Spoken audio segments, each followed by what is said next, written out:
And it's working. Sorry about that, everyone. I misconfigured my broadcast, and I only went live on, I went live everywhere except for YouTube. So sorry about that. It's good to be back on YouTube. I guess I got to start all over. Welcome, one and all, to Scotch and Smoke Rings. It's part 2 of REVEIL today.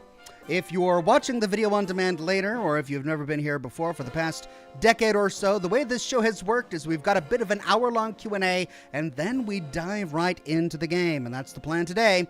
So if you're just here to watch the gameplay after the broadcast, skip ahead about an hour, and you can jump right in. But if you're here watching live, it's time for the Q&A. You got questions, I've got answers.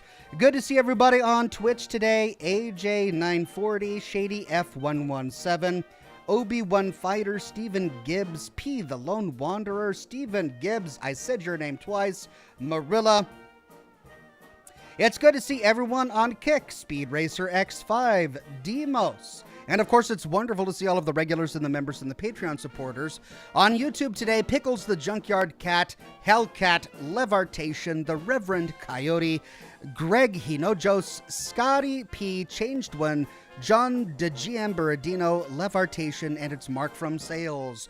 With the first super chat of the day, the bartender leans in and says, "We don't serve time travelers here." 3 time-traveling Oxhorn fans walk into a bar. I see. Okay. I see what you did there. Lovely. Jackalwise says, I was watching on YouTube already. I'm so confused. Yeah, sorry about that, Jackalwise. It was a misconfiguration in my settings. But I got it all sorted, and we are live and good to go. Chininator says, hi, Ox. Hey there, Chininator. Good to see you, my friend. Cat's Paw 79 says, hello, Ox and all. Hey there, Cat's Paw. Good to see ya.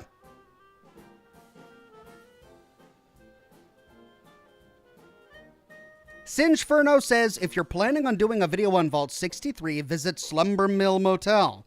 It is directly linked, but the main story doesn't bring you there. Also, how did you like Camp Liberty's lore? Well, that's a great suggestion. I'm going to make a note to myself if I can.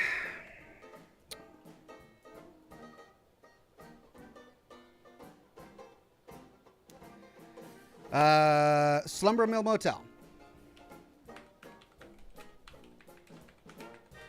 I really enjoyed Camp Liberty's lore. It was fascinating. I look forward to exploring it more thoroughly later. Mark from Sales gifted 20 Oxhorn memberships to the community. Thank you so much, Mark from Sales. And congratulations to Grant Haber, Cat's Paw 79, Clyde Kelly, Matt Kelly, Keith Searsey, David Norrell, Heather Bushek, Paul Denise, Josh Washburn, and Hugh Jass. Awesome. And, of course, Joseph Wolf, GDept88, Lovecraftian Dan. Sorry, I messed that up. Lovecraftian Dan, Ben Cooling, Knox, Mr. Ambrose, and Ghost Star. And Isaiah Matthew and the Mad Wizard and Johnny Marquez Ramirez. Extremely kind. Mark from Sales, thanks all. Heather Justice says, thanks for the great videos. You're welcome, Heather Justice. Thank you so much for watching. Fabrizio Coleani says, hey, Ox, did you see the Call of Duty Fallout mashup? It's a bit odd, but you can play as Vault Dwellers from Vault 141. What are your thoughts, lol? I didn't actually see that, so I can't respond to it.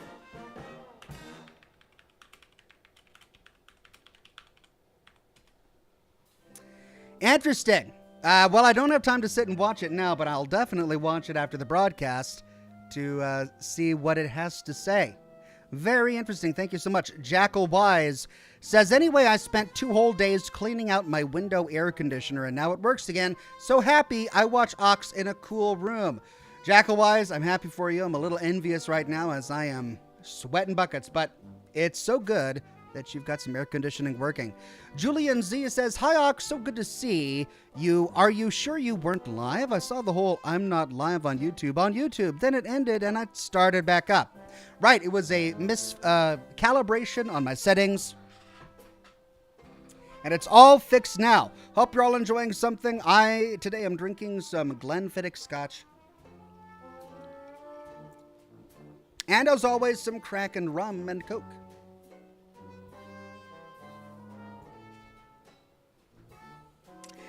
Bippers on Twitch subscribed with Twitch Prime. Thank you so much, Bippers.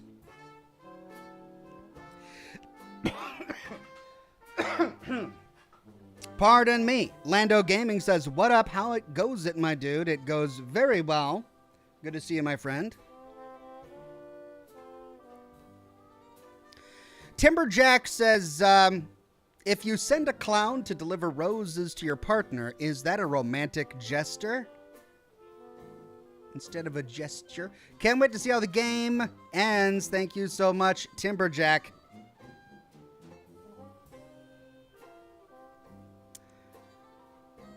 What do you mean you hate my keyboard? Hellcat says, I hate this keyboard. Oh, okay, your own keyboard. All right, sorry. Hellcat says, Ox, there was a game recently released called Still Wakes the Deep. It would be interesting to see you. Okay, I see. That's why you hate your keyboard. I was going to say, what? You didn't like the clacking of my keyboard? Still Wakes the Deep. Let's look that up. Interesting.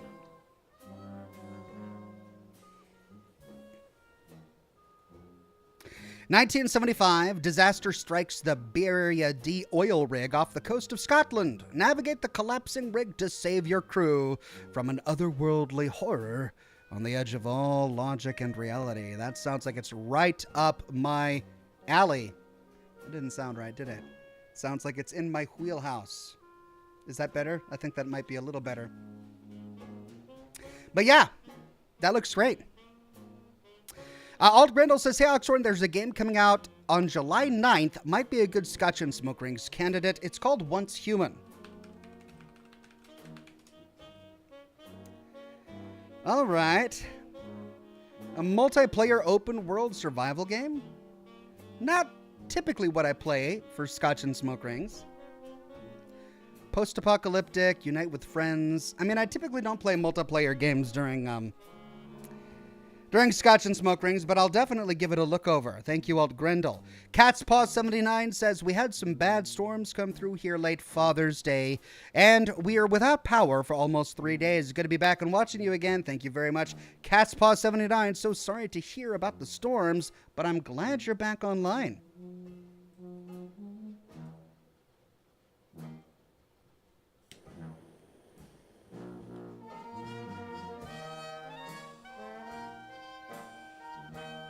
Wahohash on Twitch says, hello, Ox, your aesthetic and content are premium.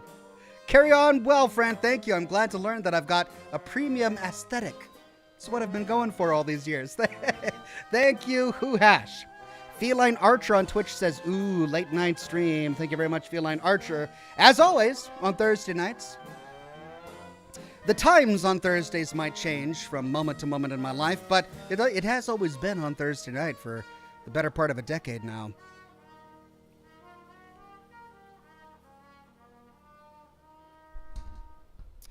Okay, bit of housekeeping for the program and the channel in general.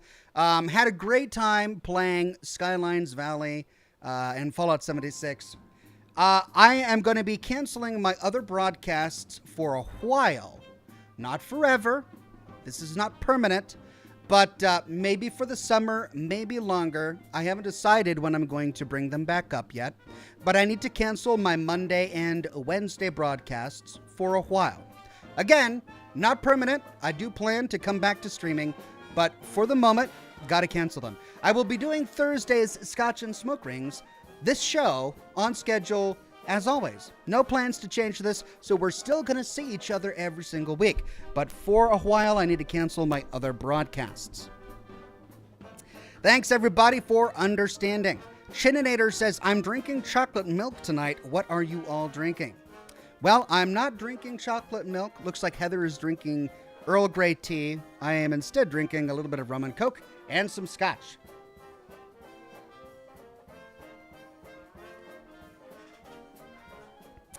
Feline Archer says, I could never get over the blowtorch to light your cigar. Very classy. Thank you. It's a bit overkill, but I love it. It was a present, and it works great. Julian Z says, what's the name of the policeman who does the chalk outlines for murder victims? Officer Tracy. I like that one. Also, saw 2 black birds stuck together in my garden. They were Velcros.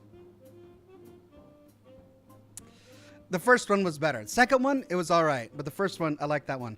Also, do you have a backup game tonight? I don't. I think tonight's broadcast is going to be shorter than usual. I realize I'm probably going to be completing Reveal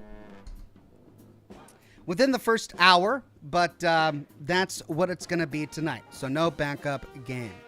Sarah, in all caps, says, cancel live streams.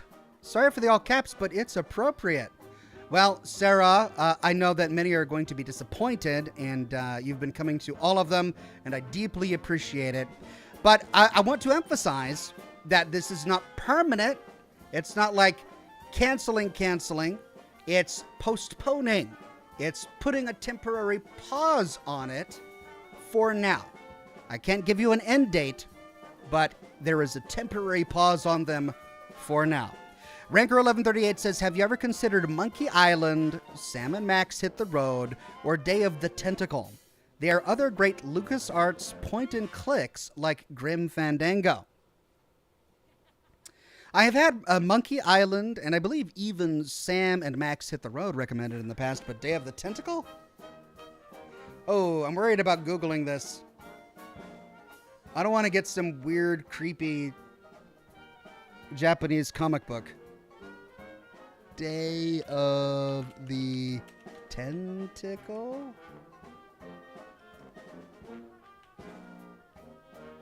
Okay, all right. Whew. And it's on Steam, and it's remastered. Look at that.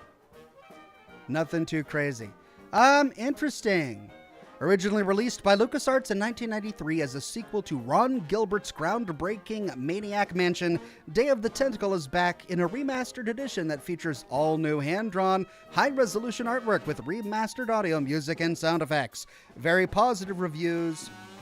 Looking good. I'll have to add it to the list.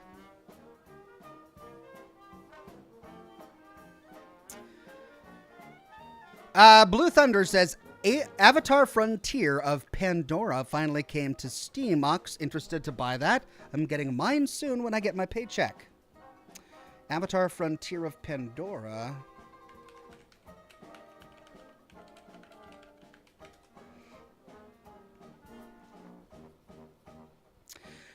This is the first I've heard of it. Don't know if I'm interested in an Avatar video game.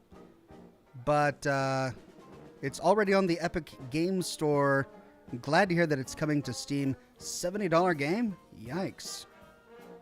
$80 for the Deluxe Edition. $109 for the Gold Edition. $130 for the Ultimate Edition. Wow. This is gaming in 2024. Dear God. Well, I'll definitely add it to the list and consider checking it out. Fabrizio Coleani says, did you notice in the Fallout TV show the first time the Brotherhood of Steel are on screen, there's a Brotherhood of Steel flag flying at the same height as an American flag? I thought it was cool honoring their roots. Never seen that before. Any thoughts? Was it? If that happened, I didn't notice it. So I'll have to go rewatch that to see if it's true. I do know that they have a Brotherhood of Steel flag that looks very similar to the Stars and Stripes of America, so maybe that's what you saw, or maybe it was a pre-war flag that was left up. I'm not sure. I'll go check it out. Jackal Wise says, well, we'll miss you for the time being, Ox. I know, but it's not like I'm going anywhere. I'm still here, and I'm still broadcasting every week on Thursdays, and I'm still doing lore videos and shorts. All of the same content. I'm just canceling my Monday and Wednesday live streams for the time being. Again, just temporarily. Flapjack became a Silver Ox. Thank you so much, Flapjack. Jackalwise says, I think that joke would have hit well in a German accent. Zyver Velcros. Yeah, you're probably right. Zyver Velcros, maybe. Is that how Germans talk? It probably would have been a better delivery. Alt Grindle says, maybe we all need a break from the weekday streams. Do you? That's not a good sign. I mean, it's one thing if I need a break from the weekday streams, but you guys shouldn't be getting tired of me. Are you? Oh, dear. Well, Alt Grindle, maybe it's a good thing for everybody. Sparrow says, Ox, are you shutting down and leaving us forever? I realize that's said with sarcasm, but no, I am not shutting down. I am not leaving forever. I'm here right now. I will always be here right now on Thursdays.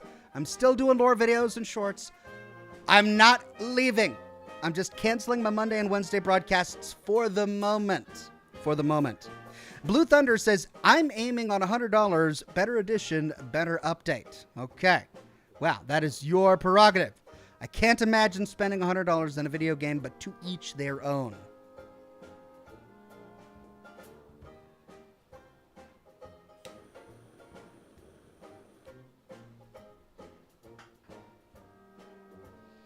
Lando Gaming says, hey, Ox, I'm pretty hungry. Can I get some of that Blamco mac and cheese in the back? Oh, you see that back there? It does look tasty, doesn't it? No, that's spoken for. Now, when I got all of my props, my kids wanted to open all of the boxes.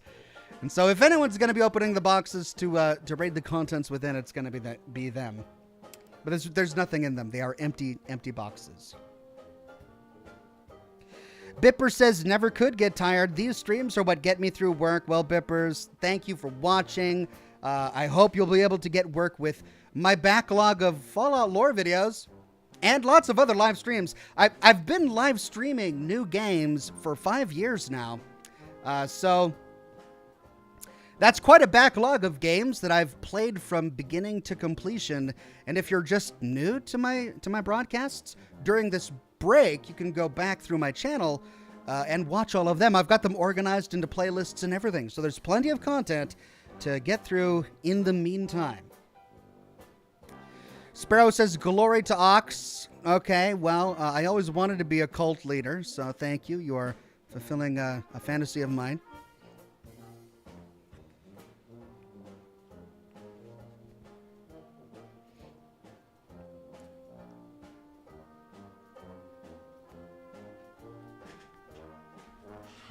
Yeah. Detective Hippopotamus says this is how he begins all breakups. It's not. It's not. Trust me. If we were breaking up, you would know. That you would know. This is not a breakup. This is a postponement. Is that a thing? It's a pause. We shouldn't be talking it in the terms of a relationship because that's a little bit too intimate for me. Sorry. It's a little bit too intimate. This is a show. It's a show. I am a performer, and I'm taking a break from performing for a little bit. That's all it is.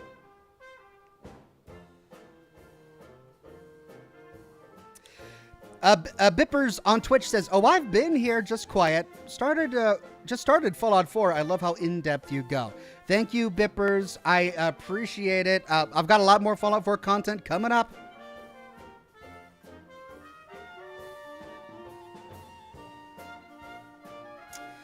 Doyle Estata says, Ox, will you still stream Thursdays and Fridays? You know, I haven't streamed Fridays for over a year now. There was a time when I was broadcasting Monday, Wednesday, Friday, and Thursday, but I stopped my Friday broadcasts a bit over a year ago as I needed just more time to work on my lore videos. And I've continued to do my Thursday broadcasts, and I will. So I'm stopping my Monday and Wednesday broadcasts. The Friday broadcasts have already been stopped. I will continue with my Thursday broadcasts for the foreseeable future. Scotch and Smoke Rings isn't going anywhere. The New Guy 95 says, Monday and Wednesday, planning on taking salsa lessons? Is that when people typically take salsa lessons? It's on Mondays and Wednesdays? Do they do that in the mornings and afternoons when I typically go live? That's interesting. You'd think you would do salsa lessons in the afternoon or evening. No, I'm not taking salsa lessons, though that does sound like a lot of fun.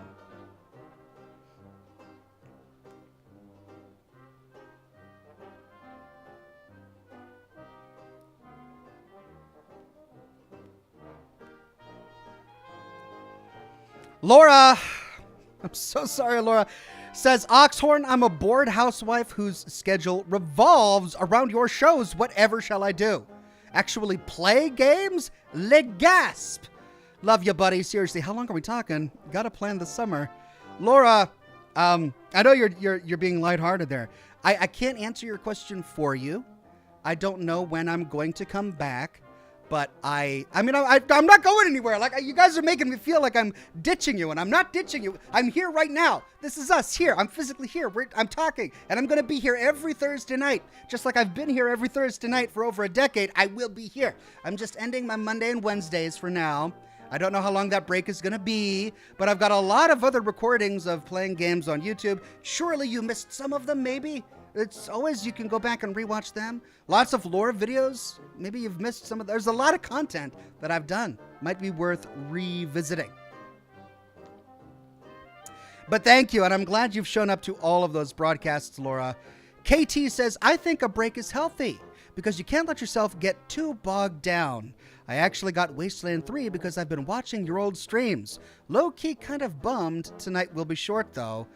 Yeah, low-key kind of bummed too. I mean, we'll see how I feel at the end of this, at the end of Reveal, when we complete it. I could always fire up System Shock, but I'm working on a lore video, and I need the time to work on that, so that's kind of why I was thinking about not continuing, but we'll see how I feel when we finish Reveal, okay? Greg Hinojo says, it's not us, it's you, right? Yes, it's not you, it's me. It's me, guys. I need to deal with my own things. We shouldn't be talking about this in the terms of a breakup. I already said that, Greg. No. Heather Justice says, you have helped me stay sane, have fun with the kids. Thank you very much. Heather Justice. And yeah, we are going into summer. My kids just finished school, and I don't have a lot of childcare options right now. So yeah, I'm going to be very busy trying to multitask being a full-time dad with the kids and also trying to manage this channel. So my schedule is complicated right now. I have a very complicated schedule, and that's really all there is to it. Julian Z says, well, Ox, I'm going to miss your streams, all the fun games and banter. The only thing I wonder is how much money will I save on Super Chats through this break? A lot. You guys have supported my broadcast with Super Chats and Super Tips for a very long time. I've deeply appreciated them, and thank you so much. But you know what? You could, if you wanted to, dump them all on Thursdays. Because remember, I'm not ending my Thursday broadcasts. You could do the Super Chats and the Super Tips then. You know, make up for the lost week. Not that I suggest you do. No, not that I suggest you do. Doyle Status says, love that you played all the Dishonored games. I just renovated a part of my room with Dishonored-themed displays and posters for that vibe. Yeah, I love the Dishonored games. They were really, really well done. Fabrizio Coliani says, if you type in Brotherhood of Steel flag flying next to the American flag on Google, it's the first thing that pops up. It's absolutely an American flag. All right, I'll take your word for it. That's really interesting. Especially considering Roger Maxson essentially turned treasonous and rebelled against America before the bombs even dropped. The New Guy 95 says, I'm a devoted follower. I've seen all the vids. Thank you very much, The New Guy 95. They're not going anywhere. Many more vids to come. Trish Rower says, hey Ox, obsessed with all things Oxhorn and Fallout. You keep me sane with my 5-year-old and 7-month-old. Keep on, sir. Thank you very much, Trish Rower. It sounds like you've got your hands full, literally. What a job. Glad you're able to watch me as well. Chininator says, you can't leave us your Ox daddy. And it's here I realize I've been neglecting my drink.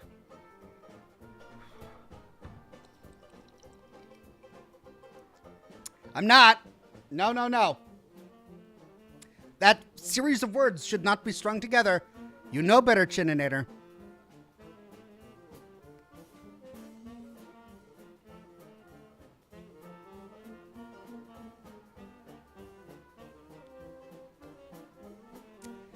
Spicy Mayo says, remember what happened when Rachel and Ross had a break? Listen, I realize that's a Friends reference, but you need to understand that I'm a heterosexual male in my 40s. I haven't watched Friends That was unfair. I kind of... it's a cliche, isn't it? Right. It probably wasn't fair. But I haven't watched Friends. I'm familiar with it, of course, because it's made a lot of money. And I'm familiar enough to know the characters' names. But are Rachel and Ross dating? Were they dating? Did they ultimately get together? Anyway, this isn't a relationship, so it's not a good comparison. Just saying. Jackal Wise says, "Oh, Ox, it's just because we love ya. You're our wonderful YouTube dad/friend." I guess it's inevitable. I guess I can't get away from it. I'm aging, and I am literally a dad. So I guess that's my identity now. My online identity. I'm just internet dad now. All right. Ox Mommy says Timberjack. No. Ox Poppy says Samurai Revan. Calm down. Just chill. No. I know where your minds are going. Stop right now. Take a step back. Take a deep breath. Look at your lives. Look where we're all at right now. Make wise decisions. Wise decisions, everybody. Kitty Army Warlord says, "I suggest you making up for all of the lost revenue on Monday and Wednesday by selling body pillows." Are we really getting into the body pillow part already? You know what? No, I've already said no to the body pillows. So all you get is a body pillow emoji, Oxmoji. That's it. Greg Williams says, "Hey Ox, my therapist says I have trouble expressing my emotions. Can't say I'm surprised." Or rather, can't say I'm surprised. Also laid up with an ankle injury. Thanks for all you do. Thank you, Greg Williams. Hope you heal fast. Chris Tidwell says, "Just rename Ox After Dark to Oxhorn After Kids Go to Sleep. Problem solved." That's essentially what this is. This is Scotch and Smoke Rings, Oxhorn After the Kids Go to Sleep. Greg Hinoja says, "Don't cry because it's over, a break. Smile because it happened, and we'll be back." Yeah, I'm not dying. Like, this isn't a death either. It's not the end of a relationship, and I'm not dead. This is very different. We don't have to compare them to anything else other than what it is. And I will be back. And I'm not going anywhere. I'm still going to be here. Gosh. Deuteronomous says, "Any chance you'd consider a daytime game on Thursdays during your daytime streaming hiatus? Baldur's Gate comes to mind." Listen, I feel bad because I know we're right in the middle of Baldur's Gate. And we're right in the middle of Horizon Forbidden West. And we're right in the middle of Ghost of Tsushima. And we're right in the middle of Cyberpunk Phantom Liberty. I realize this, that I'm sort of leaving those strings unfinished. But I'm only one guy, and I can't do it all. There are only 5 days in a work week. I've got to spend my time appropriately, all right? So, as much as I would love to finish Baldur's Gate, and maybe I will someday, I'm just saying that I'm taking a break for now. Fabrizio Culiani says, "Ox, can you Google it real quick? Don't hate me." Okay. Brotherhood and American flag.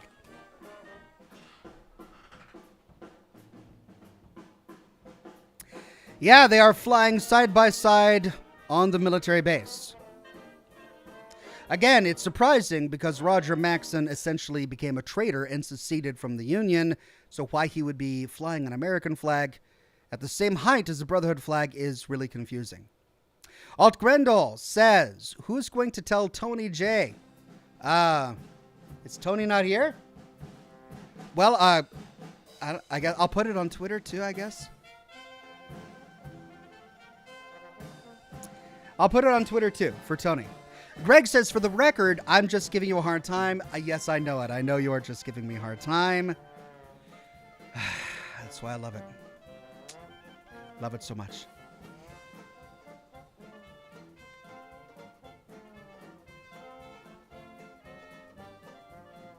Jackal Wise says, "Hey, Ox, I think you missed one of my chats. Sorry, I was scrolling up to try and find any that I missed." Well, I see that one, Jackal Wise. I'm scrolling up to see if I can find any others that I missed. Yeah, okay, I see it. Oh, Ox, I have some good news. I finally managed to find reliable, fastish internet, so I'm going to try doing some YouTube streaming. If I can find the energy, that is, I've wanted to for nearly 10 years. That's amazing, Jackalwise. Well, congratulations to you and good luck to you. I hope it works out, and I hope you have a lot of fun.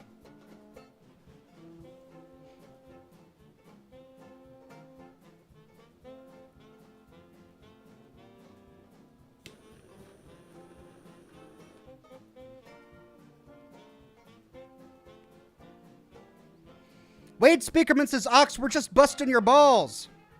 We're just busting your yay balls. Don't do that. I need those. Do something else.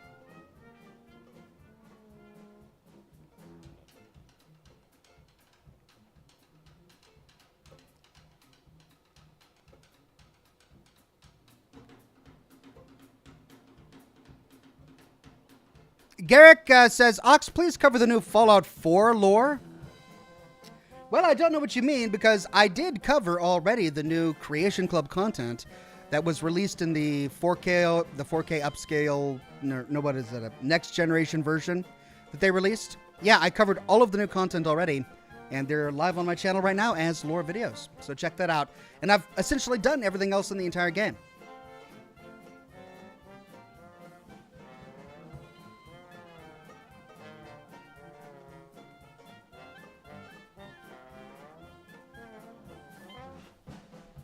Wade Speakerman says, not at your age. Hey, never say never.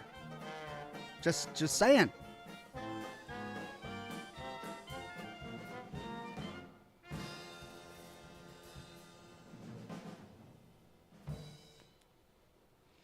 Cloud Big says, I'm not joking. I'm actually upset. Not at Ox, though. Just that I won't get to see you guys as often. Well, you'll still get to see everybody on Thursdays. And, I do have my Discord server. I know not everyone is into Discord. I'm not terribly into Discord either. But there is that, so you could chat there. And, there's the comment sections of my videos and my shorts. I'll be doing almost daily shorts and new lore videos every week. So there's still a lot of opportunities to get together as an Oxhorn community. Greg Williams says, first time talking... Oxy, for the pain, why are my walls melting? I see. You meant oxycodone or something like that. First time taking Oxy for the pain, why are my walls melting? Lol, neat. Hey, need more Mountain Dew. And that song will be in my head all night. Is that a song? Were those lyrics? I couldn't tell. I couldn't tell if those were song lyrics or if you really are taking Oxy and it looks like your walls are melting. You'll have to clarify, because in this day and age, I don't know. Those very well could be lyrics. Nuka Tom says, I missed one stream and you're quitting? Oh my God, I am not quitting. I am not quitting, guys. You're making a mountain out of a molehill, or whatever the expression is. I'm just pausing my Monday and Wednesday broadcasts. Pausing. Pause is not stop. It's a pause. Just all it is. Eric Sand says, how about a new plan? You stream 5 days at night. Sure, you'll get no sleep. Maybe go insane, but we will be entertained. Oh, there is that. Yeah. Hadn't thought of that, really. Could do. I'll put a pin in that. Save it for later.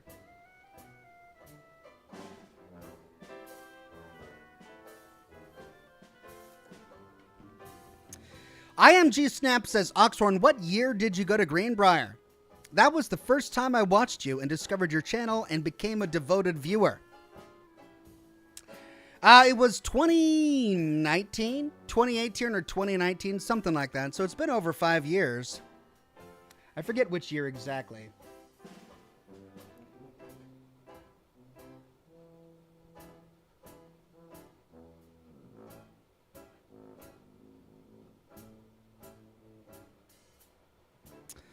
Sarah says, what's a quote that really impacted you? Ready, set, go. Live, laugh, love. That quote. Every time I see it, I get inspired. to live and laugh and love. The impact cannot be described. I literally cannot describe the impact that quote has on me. But in all seriousness, I can't think of anything. My mind is going blank. I'm sure I know quotes, but I don't know which quotes impact me. I don't know.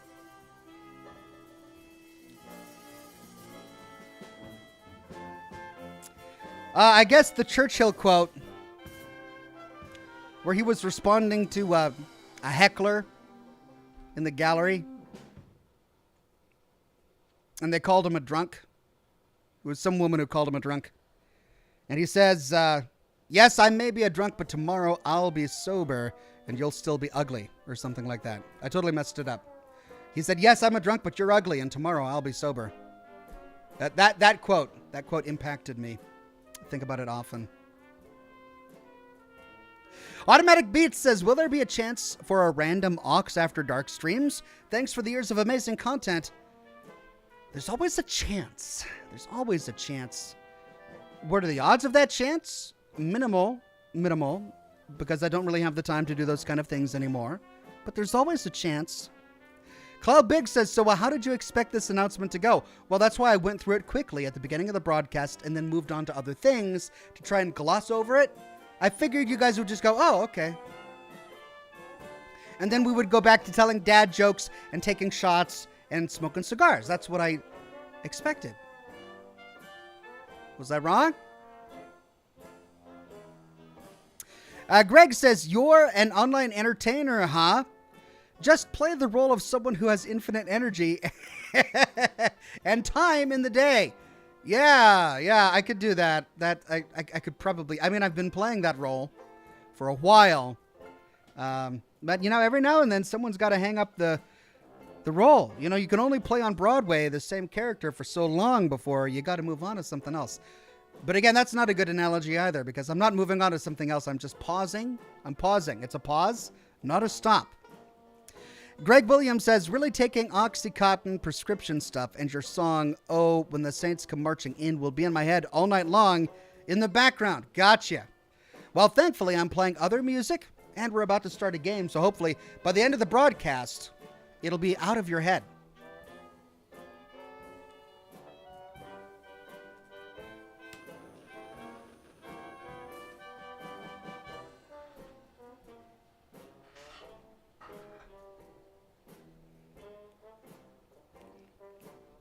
Doyle Status says you should have said it at the end of the stream. I thought about it. Doing the entire broadcast, thanks for joining me for Scotch and Smoke Rings. Had a great time playing Reveal. Oh, and by the way, no broadcasts on Monday or Wednesday ever again. Goodbye. I thought about it. Did I say ever again? I didn't mean ever again. I'm pausing it. It's a temporary pause. But I figured it would be more fair to the community for me to let you know now, so you could process your grief. Sorry. So that we could all talk about it together, right? This was all part of the plan from the beginning. All part of the plan. The Reverend Coyote says, are you putting a pin on the evening show idea or going insane? Neither. I hope I'm not going insane. And I'm not going to be doing an evening show when I should be sleeping. Like that's what I'm doing now. But I'm only doing it now because I've been doing it for longer than my children have been alive. And it's sort of a tradition now. So that's why I'm continuing this. And also, I genuinely enjoy it. So, Jackalwise says, my favorite Churchill quote is when a woman told him that if he were her husband, she'd poison him. And he responded with, ma'am, if you were my wife, I'd drink it. That's a good one, too.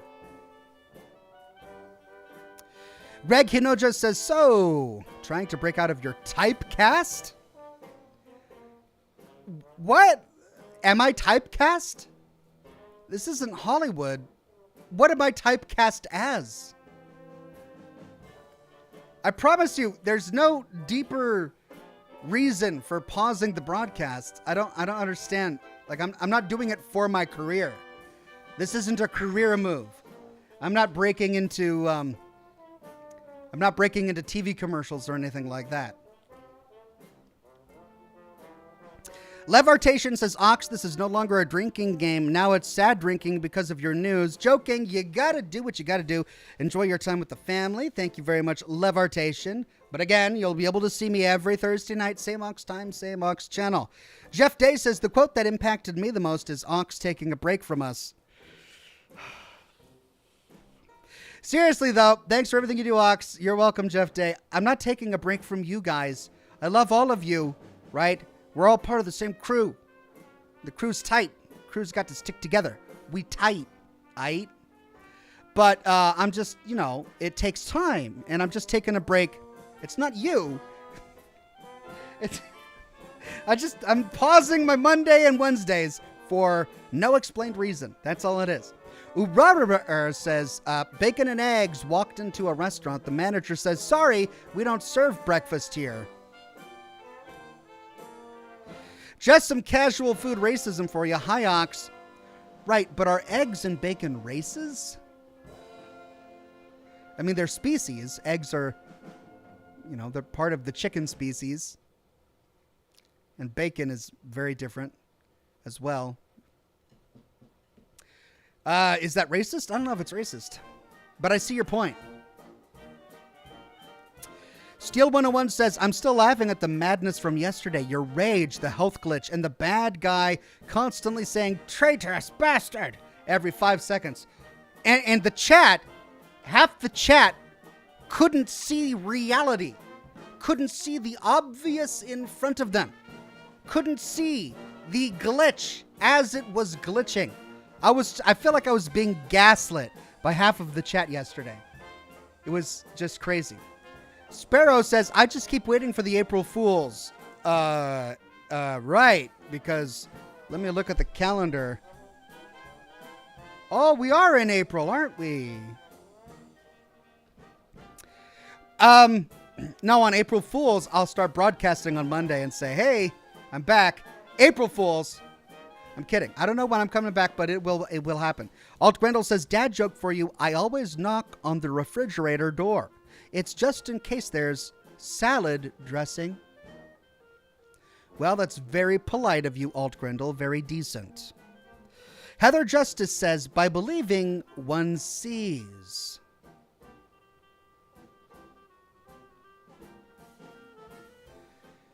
Is that a quote that has been impactful on your life?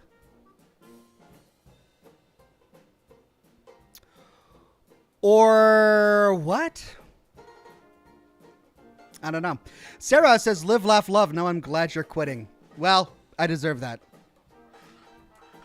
I deserve it. If live, laugh, love has made an impact on my life, I suppose I deserve it. Mark from Sales says, suspenders have been set to dematerialize. That is maximum stun, by the way, to dematerialize. Jackal Wise says, my favorite Star Trek quote is, it is possible to commit no mistakes and still lose. That is not weakness, that is life. Mine is, there are 4 lights. Both good quotes.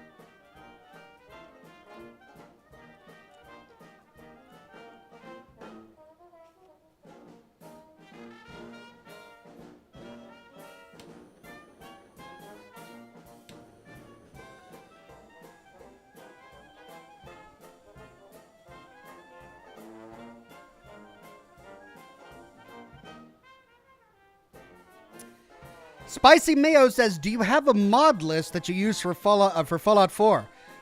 Recently, I have not been using mods for Fallout 4. But I do have a mod list published for mods that I at one time used for Fallout 4 in many of my older videos. And that's still available. I think it's linked in the description of my videos, but I'm not entirely sure.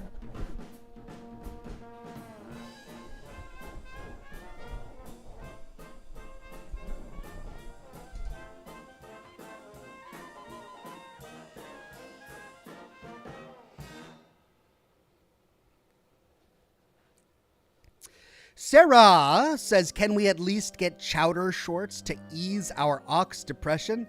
Wow, now I'm a medical diagnosis. You are now suffering from ox depression. Can only be cured by access to chowder. Maybe I should probably share my pets more often on social media. Other people do, so I should too. I really should. There's demand in everything.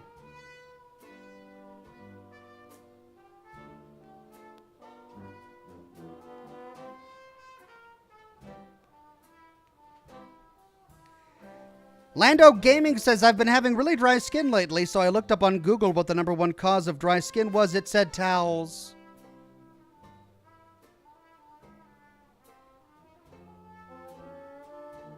I believe it.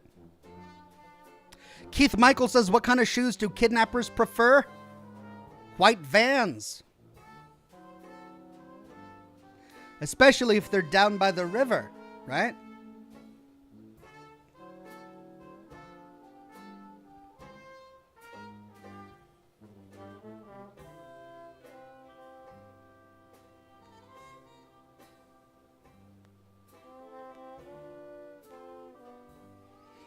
Jackalwise says, oh my god, Ox, if I laugh anymore, I might die. I need your breath at some point. That's a first. I've never had anyone ask for my breath before. Right. Add that to the list of things I never expected and really regret having happened in my life. Cool. First you say daddy, then I eat. Now the 4 lights, I'm a pass out. Jackalwise. Well, I'm glad your ox bingo has come true tonight. I was repeating chat for most of that, by the way. I'm just saying, I was repeating chat. Cheng Yang says, Ox, if lion, goat, and snake were exposed to the FEV, would you call them a chimera? You'd probably call them, Yeah, I guess you would. I guess you would, Cheng Yang. Thank you. Fabrizio says, new Dragon Age coming out later this year. Thoughts? I gave my thoughts on that on Twitter.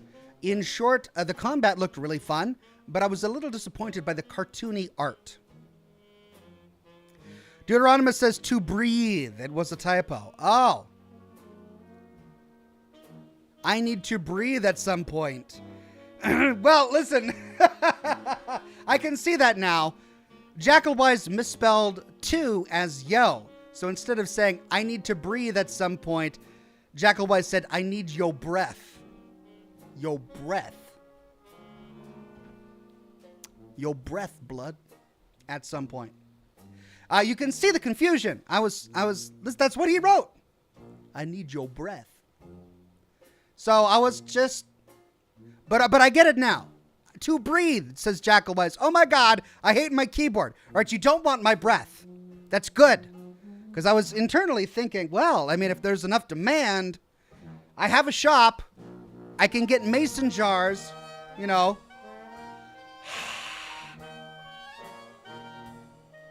Don't know what that would do for you, but I could sell my breath if you want.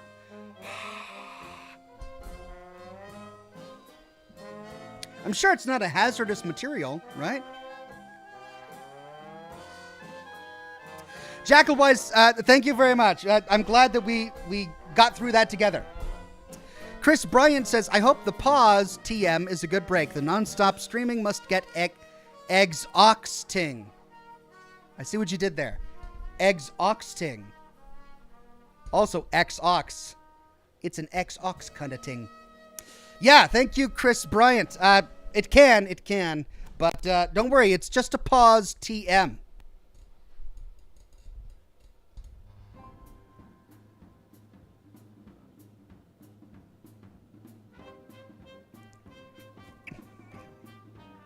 I could do smoke, right? I could sell jars of ox smoke, right? There we go. What would people pay for this?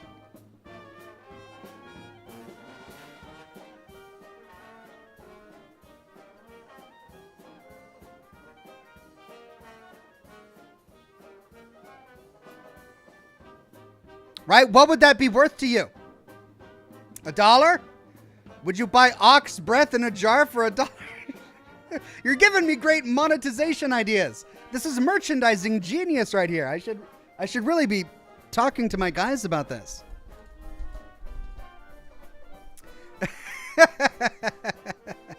Retrowave says, I'm loving my new PC I got for my birthday.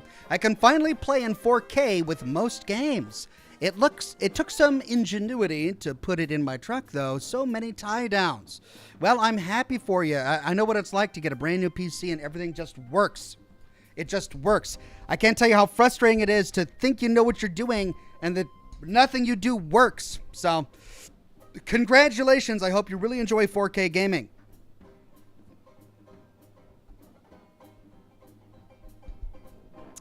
Levartation says, oh man, you say van down by the river, and now all I'm picturing is Farley dressed as Oxhorn doing down by the river skit, but all Fallout themed. Now that is a vivid imagination. Though I gotta say, I'm flattered. I would love to be compared to Chris Farley, but in any way. Vince M says, evening Ox, the story for this game is so heartbreaking. Any idea how much more of the story is left? I'm invested in the game. Cheers. Thank you, Vince M. I'm invested too. I have no idea how much is left. Chat said somewhere around an hour last week. So probably an hour and a half for me. Maybe even 2 hours. I don't know. But we are towards the final stretch of the game.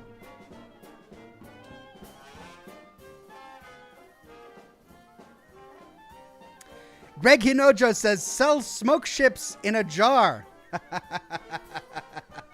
That's a great idea too, man.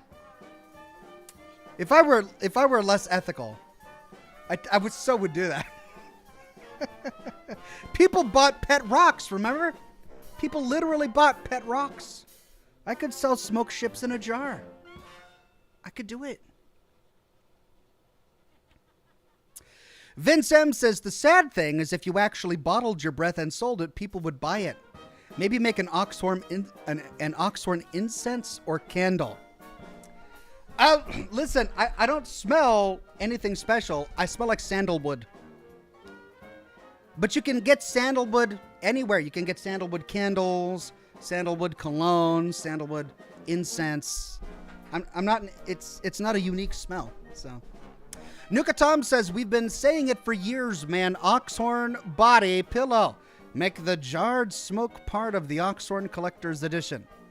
And I've been saying for years, no. No. No. Nuka Tom, I know you mean well. You're just trying to come up with good merchandising ideas, but no. No body pillows. Jackalwise says, seriously though, Ox, thank you for always bringing a smile to my face and being able to make me have laughing fits. Even when my mind is causing me pain, I hope you know how much we all appreciate you. I do. Thank you, Jackalwise, and I hope you all know how much I appreciate each and every one of you. I hope to see all of you every Thursday night for this program. Shockwave became a bronze Ox. Thank you so much, Shockwave.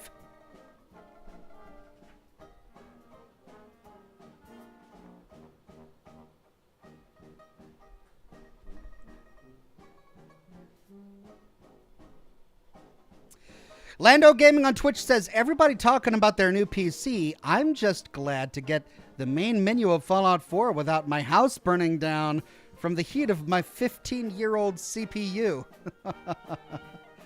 Well, Lando, yeah, on older CPUs, it runs hot. Fallout 4 runs hot.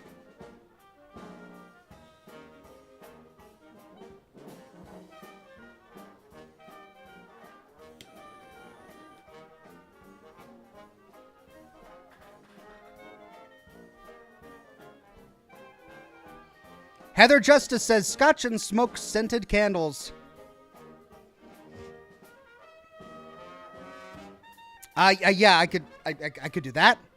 But people don't really drink Scotch for the scent. And the same for cigars. People smoke cigars and drink Scotch for very different reasons than scent.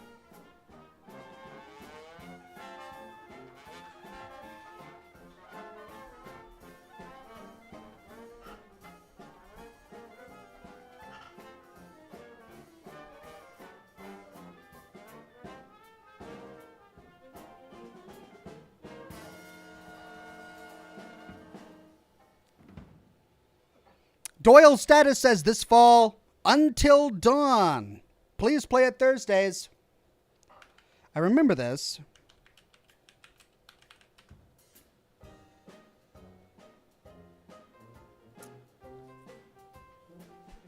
"2024, rebuilt and enhanced for the PC, Until Dawn invites you to relive the nightmare and immerse yourself in a gripping slasher horror where every decision can make the difference between life and death."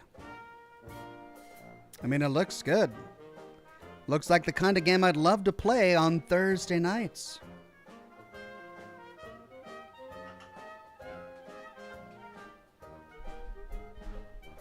Yeah, I like it.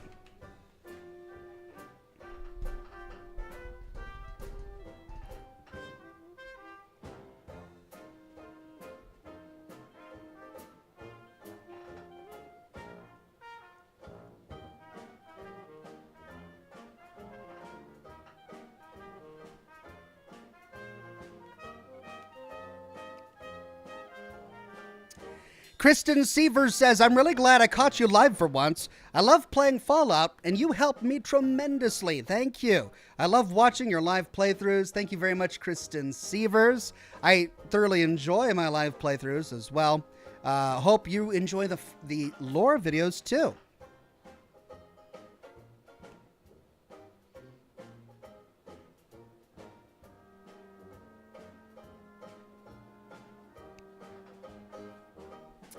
Jonathan Cox says, "Hey Ox, have you played Alan Wake 2 yet? It's a great horror suspense game."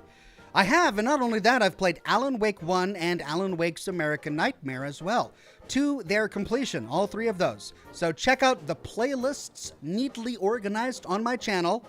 You can even search for Alan Wake to see all of the Alan Wake content that I've done, and you can watch my live streams of Alan Wake 1, American Nightmare, and Alan Wake 2.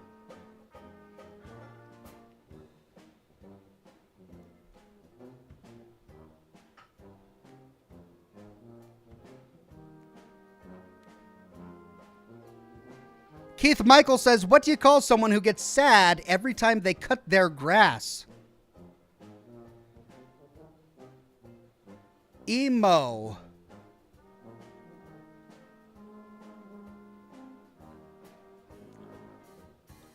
No. Keith Michael says, "I wish my lawn was emo and goth, so it would cut itself."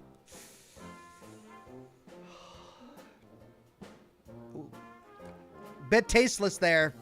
Keith Michael, that was a tasteless joke. Keith.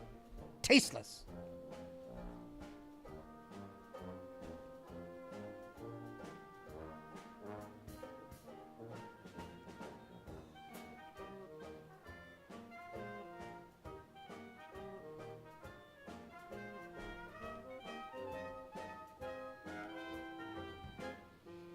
Changed One says, "Any plans to return to the Starfield lore videos?" No. Not yet. I'd love to, but there's not an audience for them yet. I really gave my Starfield lore videos a chance. As soon as Starfield came out, I live streamed the entire game every day for a week practically, and I immediately started cranking out lore videos, just boom, boom, boom, one after another. And I made, over 10 of them. I forget how many I made, but I made a lot of them. I dedicated months of my time to making lore videos, and after the initial release of the game, people lost interest. I hate to say, but they just did. And the anticipation for the game was far greater than their interest in the game once it came out. So channels who focused on news and rumors about the game did really, really well. But after the game came out, channels like mine that focus on the lore and the storytelling and settlement building didn't do so well with Starfield content because the interest just wasn't there. And until that changes, I really can't justify spending the amount of time on Starfield lore videos because it's not like it's less time. Like, it's still the same amount of time I spend on my Fallout content, if not more, is spent on my Starfield content. And I enjoyed that world and that universe, but there's just not demand, sadly.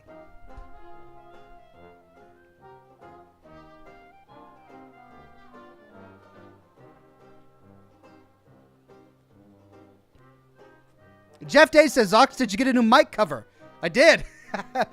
Not recently. It's been several months, but I did get a new mic cover because there were too many cigar holes burned in my last one.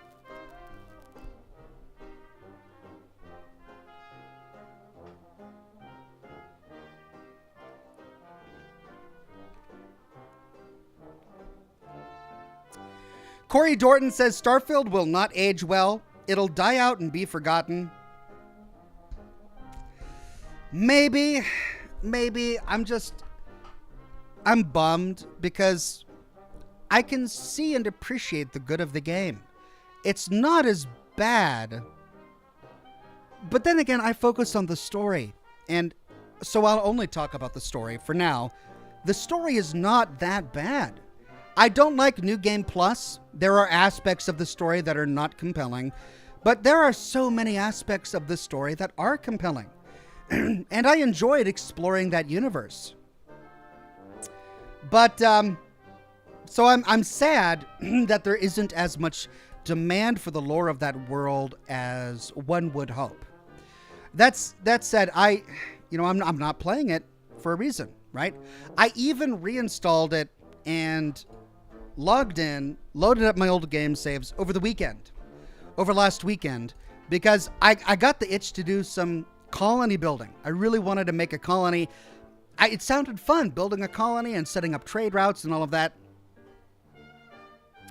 And I got into my game save and I traveled to my planet where I made my first colony, and I couldn't build the things I wanted to build because I didn't have the right perks unlocked.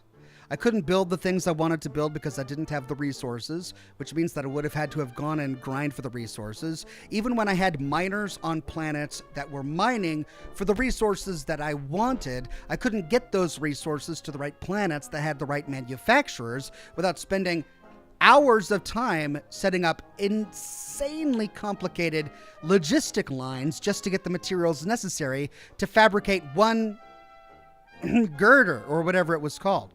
I spent 30 minutes trying to find something to do, and then I logged out and uninstalled the game without doing anything, without building anything, because the barrier to getting to what I wanted to do was too high that I wasn't interested in it. If you've got a building game, a game where you can build what you want anywhere you want, don't put obstacles in the way that your player has to hurdle over to get to the part that they want to play. And that's the problem with Bethesda's approach to the colony building in Starfield. To get to the point where you actually have creative freedom and you can build whatever you want, you have to do so much crap that you don't want to do that it's just a waste of time. And I just don't have it in me to sit down and spend hours or days of my life farming for resources, leveling a character, investing in perk cards that I otherwise wouldn't use, and setting up trade lines and trade routes using a system that is so obtuse, so unnecessarily complicated. Just no, I'm not going to spend my time doing that. So, look, I loved Starfield. There was a lot about it that I really enjoyed. I enjoyed the story of it, but I get it. Like, I get it. I get why there's not as much demand as I would have hoped there would have been. Alt Grendel says, Time Oxhorn, thank you. I will get to that. Bruce Meyer says, what we have here is a failure to communicate, and I get that reference. Thank you. That was the name of one of my lore videos, one of the quests in Starfield.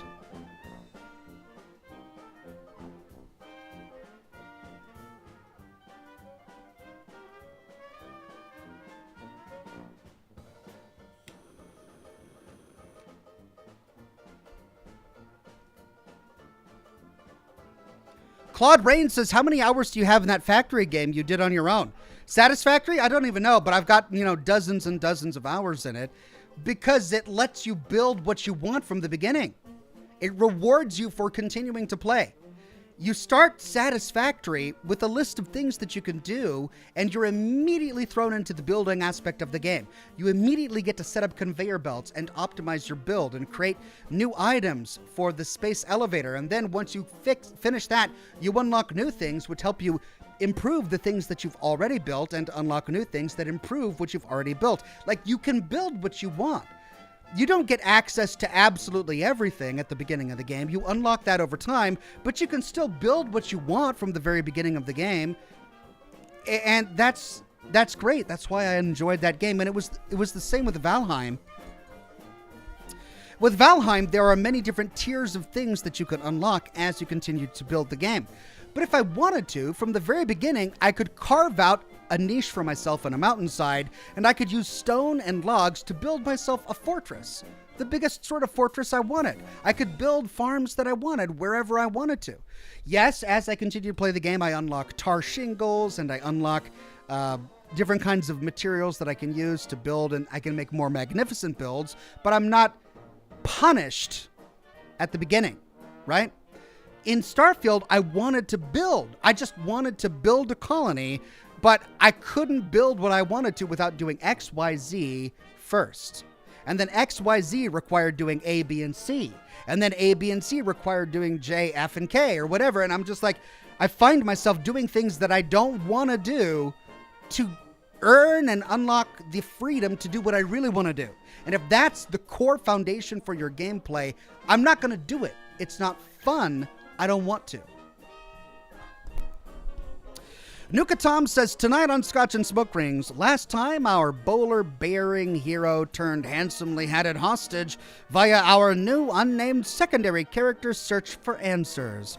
Where are his wife and daughter? What happened last night? And why is everything suddenly looking like the Stanley Parable? Great question. Thank you very much, Nuka Tom. And we'll have to start the game to find out. Sarah says, good night, everyone. Good night, Sarah. Sorry if my announcement has disappointed you. I really, really am sorry, but I'm glad you're here. And I hope you'll come every Thursday for Scotch and Smoke Rings.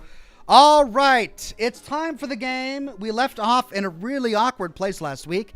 We were just starting to get some answers when I ran out of time, so I can't wait to dive back in and see what it is that we've gotten ourselves into. Ugh. Why is this happening to me? There we go.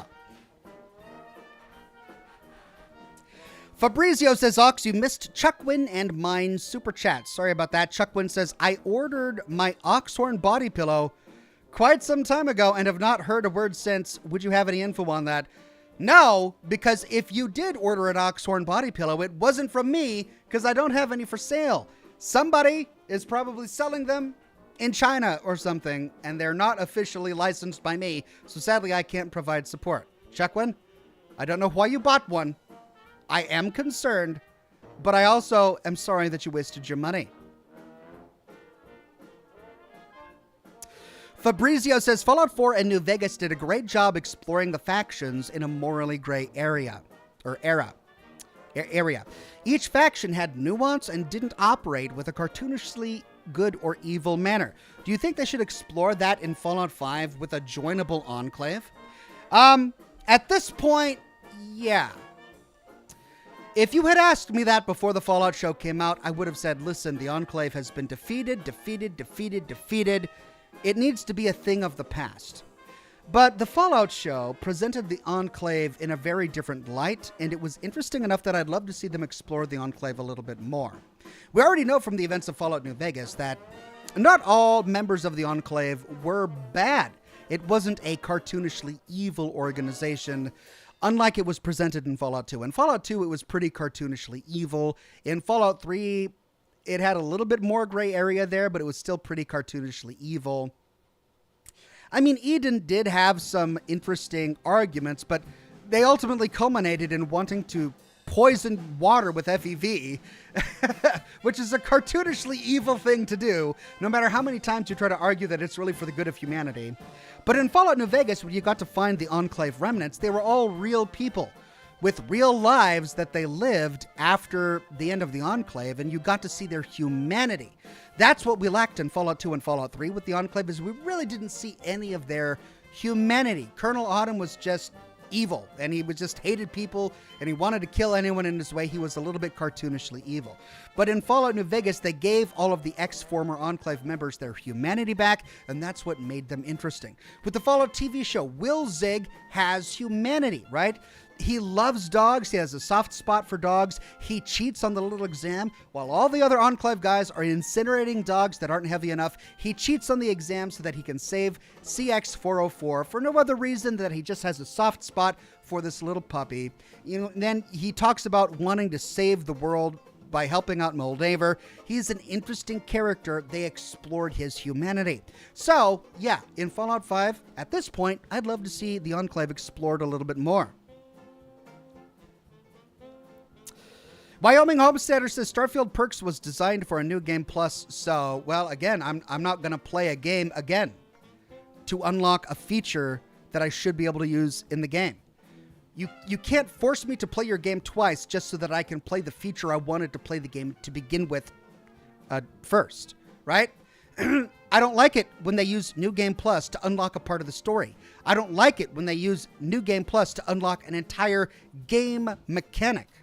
New Game Plus should be used for exploring new outfits, maybe some different weapons, different ways to use your character. It shouldn't be used to add to the story. I don't like the way they did New Game Plus in Alan Wake 2. I don't like the way they did New Game Plus in Starfield. Levartation says, Ox, you missed my chat too. I see how it is. Did I really, Levartation? Sorry, let me scroll up and see if I can find it.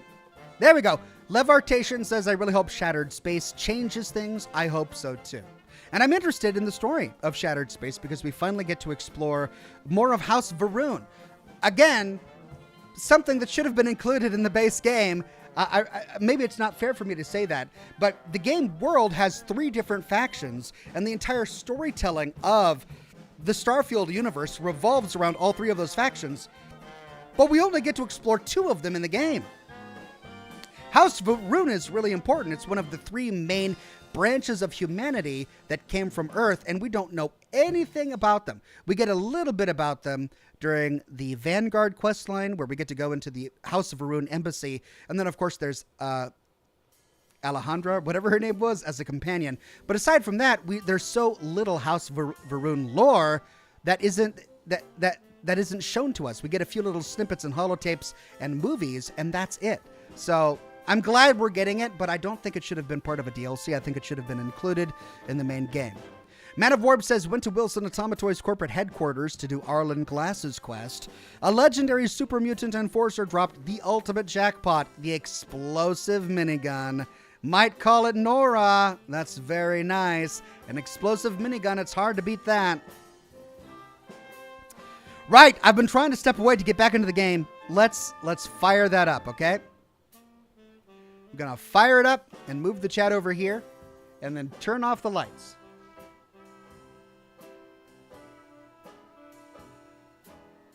Andrea, thank you, Samurai Revan.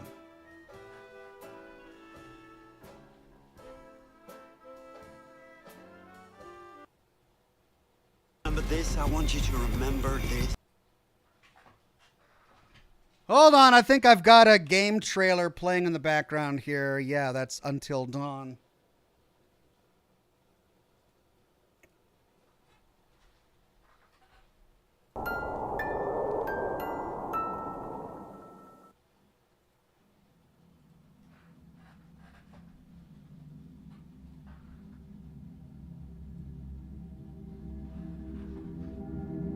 Okay, and we're back. Let me turn off the lights. Jackalboy says, you missed mine up there a bit, did I?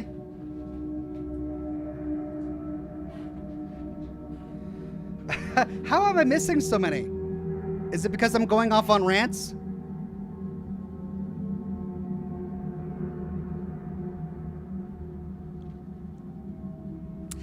Well, yeah, I see one from Rob. Rob says, hello, Box. I just wanted to comment on yesterday's live stream When people comment on your build in Fallout 76, just tell them I play for fun and the build I have does work for me. Tell them you're not a competitive player.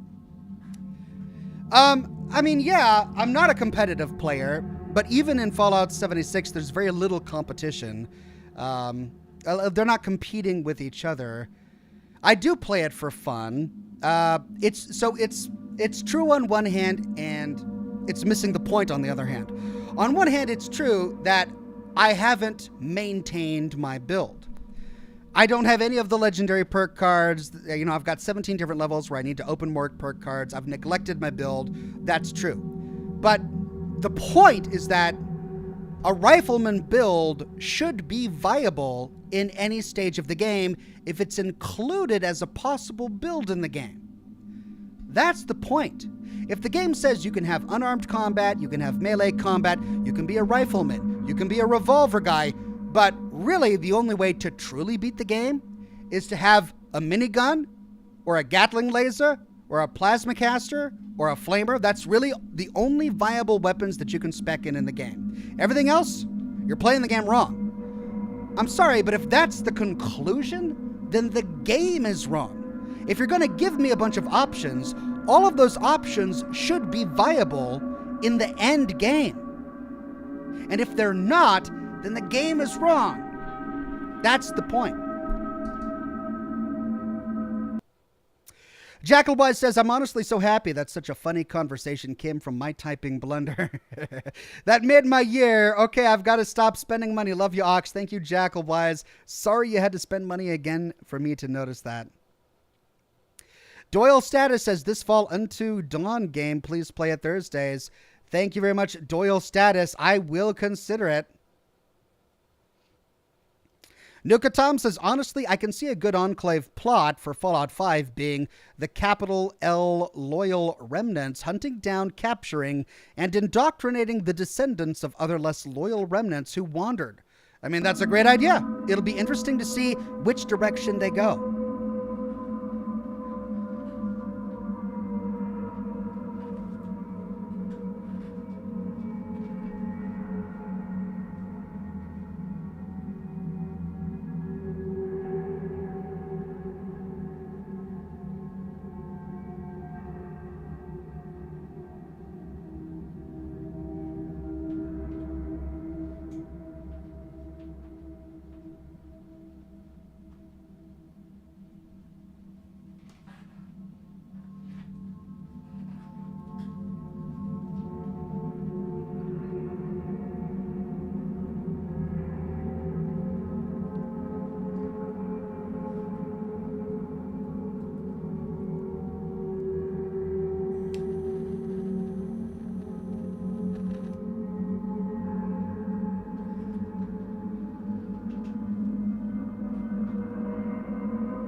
Okay, let's find out how the story evolves.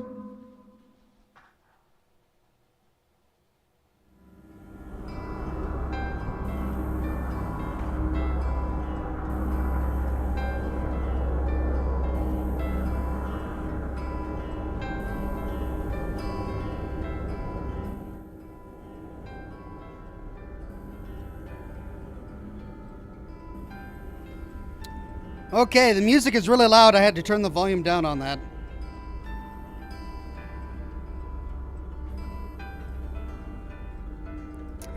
Okay, so, basically... There.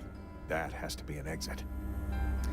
Basically, we discovered that this recurring nightmare that we've been experiencing wasn't really a dream. It wasn't really a nightmare. We've been toyed with by this company. Whatever this company is. Norn Corporations. It's Portal, essentially. We're going behind the scenes to find out what's really going on. And we're about to find out that this exit is locked. Oh, damn, locked. There has to be another way. What the hell do I do now? Oh, this headache is killing me.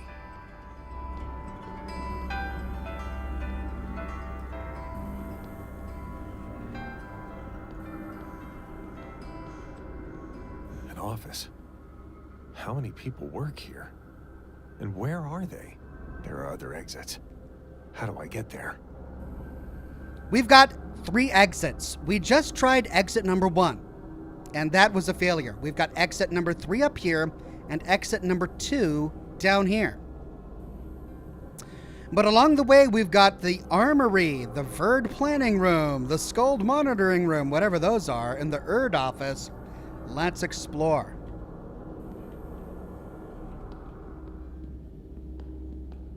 We explored this nook already, and we read that terminal, right?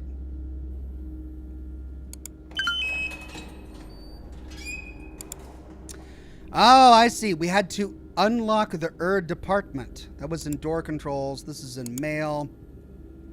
Automated lockdown. Dear employees, this facility is currently under lockdown. Please stay calm and continue your work as normal. As soon as this emergency is resolved, the lockdown will be lifted. For more information, feel free to speak to your supervisor. And a calculator. So we just unlocked the path towards Erd. And according to this, that's going to go right over here, the Erd hallway, or the Erd office. So Verd is probably closed.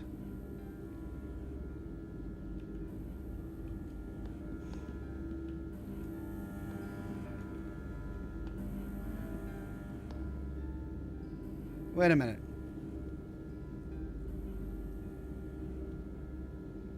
This can't be 1 because this says break room and exit hallway.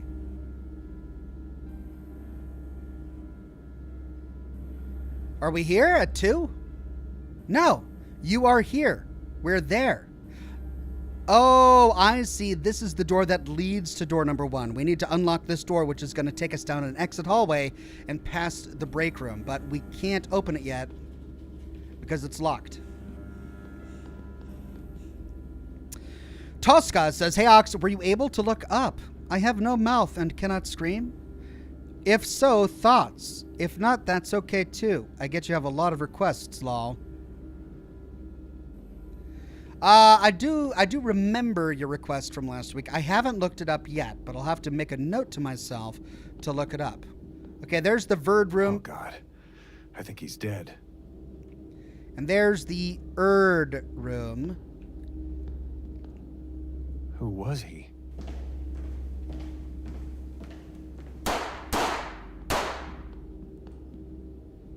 Oh, God. So this dude got shot in cold blood. What casings are those? 9mm? Somebody walked all up in this dude's blood and then walked off that way. Oh, boy. Okay, it's going to be locked, but we'll try Verd. Locked. Maybe I can unlock it from another computer. Okay, we'll go to Erd. Dear God.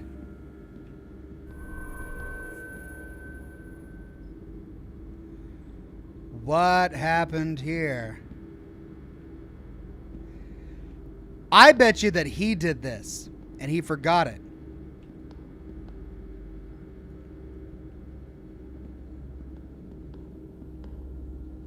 Everyone's dead.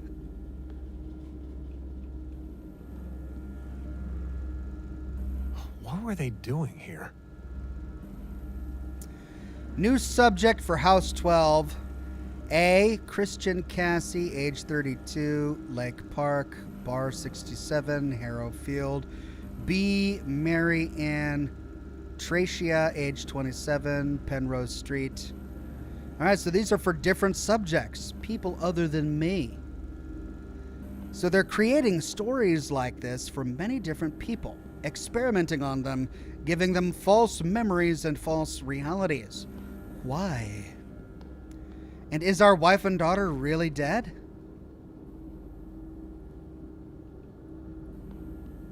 Or could they still be alive? Another one? Who did Hey, this? who is this guy? Oh shit, he has a gun! Well, we know it was a guy. Who was speaking, though? Because these both look like men who are dead.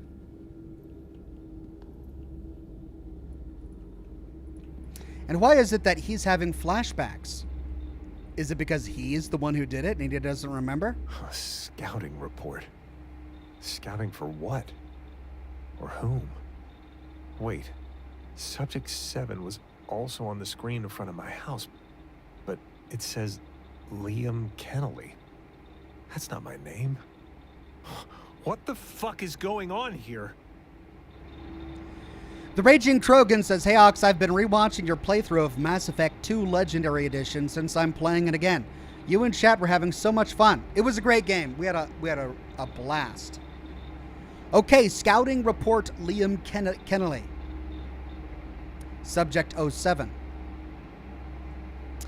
Age 35, gender male, occupation various part-time jobs, education high school dropout, income low, living situation solitary, a one-room apartment in Chinatown. Hello. Background: Liam Kennelly dropped out of school when he was 15 years old.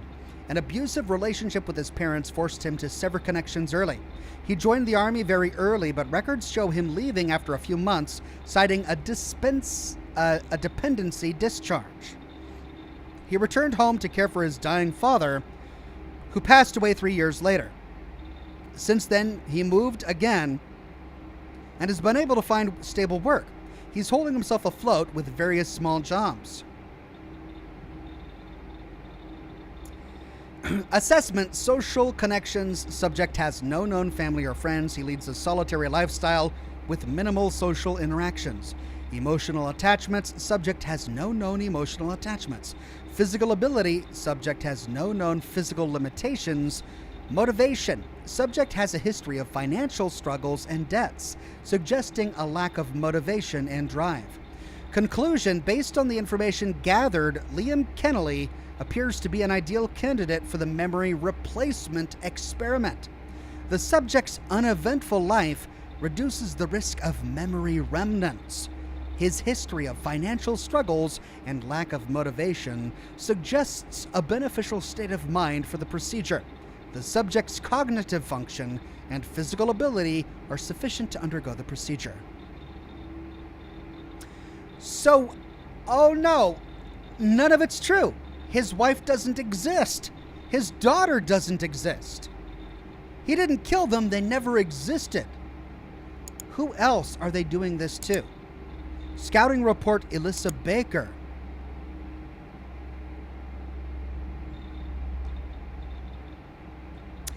Age 29, gender female, occupation software engineer, education master's degree in computer science, income high, living situation lives with husband and 2 children in a suburban house. Background: Eliza Baker is a successful software engineer, having earned a master's degree in computer science. She's married with 2 children and lives in a comfortable suburban home. Records show that she has no criminal history, and her social media activity indicates a relatively stable and happy personal life. Assessment: social connections. Subject has a stable and supportive family and social network. Emotional attachments. Subject has strong emotional attachments to her family, particularly her children.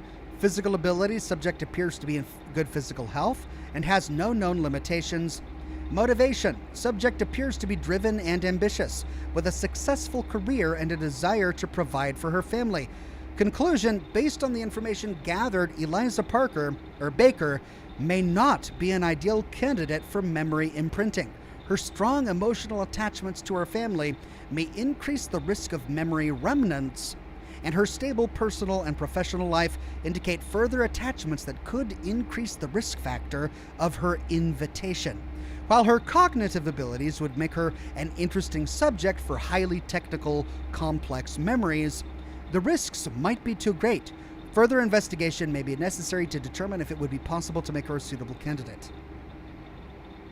So our guy, Liam, was chosen specifically because his life was so dreadful. No known family, lack of drive, no job, no social interaction. The perfect candidate. Scouting report Clint Edwards. Age 28, Gender, male. Occupation, unemployed. Education, high school graduate. Income, none. Living situation, shared apartment in downtown area. Background. Clint Edwards grew up in a single-parent household and has faced financial difficulties throughout his life. He graduated high school but never pursued further education or employment.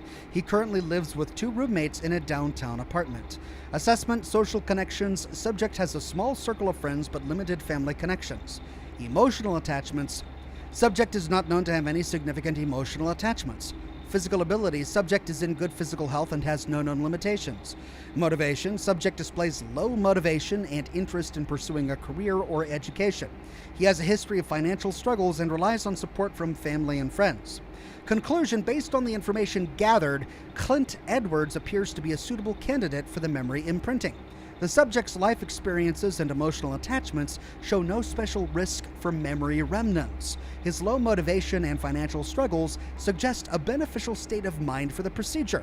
The small number of social connections makes an invitation very possible. Our guy could be Clint Edwards as well then. However, Liam Kennelly is subject 07. And 07 was on the wall of the cell where he was being kept. So we know that he is Liam Kennelly. Subject 7, log 86. This is us. May 17th, 2017. Subject Liam Kennelly, cycle 85. Observations, 9:15 a.m. Subject woke up and seemingly had a bad dream. Details of the dream are unclear, no sign that this is connected to a memory remnant. 11:30 a.m., subject behaved strangely around a connecting corridor. Maintenance team is looking into it after the shift. Still no indication of memory remnants. 12:44 p.m., subconscious breakthrough should have taken place, but subject exhibits less signs than usual at this stage of the cycle. 3 p.m., subject's strange behavior continued. Early termination of this cycle is recommended. What was it that happened to Liam that caused these abnormalities? Before we unlock the door, let's go to mail. Patrick Mullen regarding potential subject list. Hey Trevor, you still haven't sent me the report about the potential subject you told me about. Would really appreciate it if you could manage it this week. We're running pretty dry over here. By the way, everything all right over there? I heard some rumors that your facility had some kind of lockdown. Management told us to leave the topic alone. Well, I hope it's not too busy over there so you can send me that report as soon as possible. That was on August 20th at 4:08 p.m. and there was no follow-up, which leads me to believe that that was now. That was recent. The clock says 6:36 on August 29th, so I'm wrong. That was 9 days ago. Patrick never responded after 9 days. So the lockdown happened 9 days ago, and Liam is just now unwaking. Norm Security, on the 18th of this month, dear employees, the facility is currently under lockdown. Please stay calm. Okay, so that's when the lockdown actually happened. It was on the 18th, and now it's the 29th. So that was over 10 days ago. That was 11 days ago. Door controls.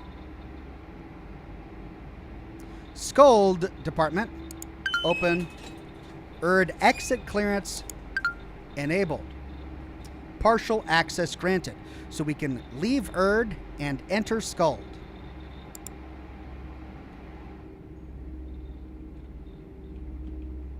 Hundreds of files.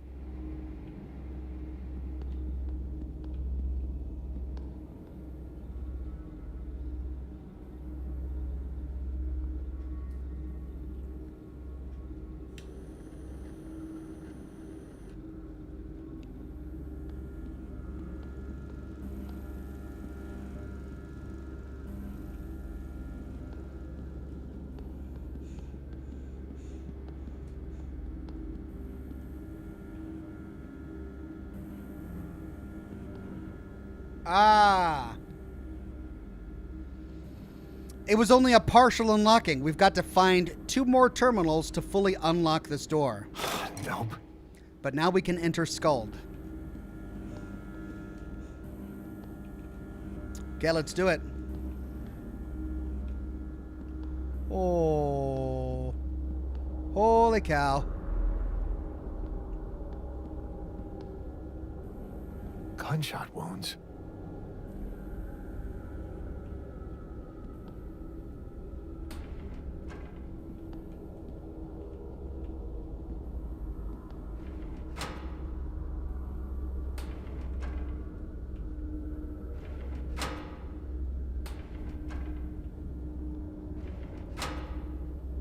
Wait, if I can open these filing cabinets, can I open the filing cabinets that were in Erd?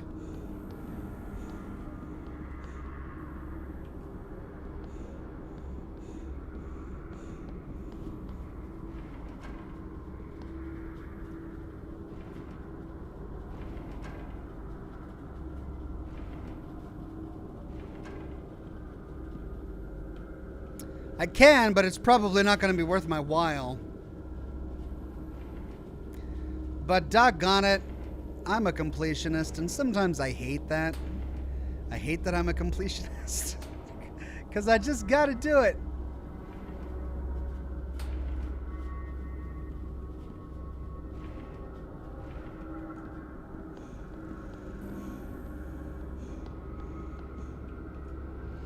Okay, nothing of note.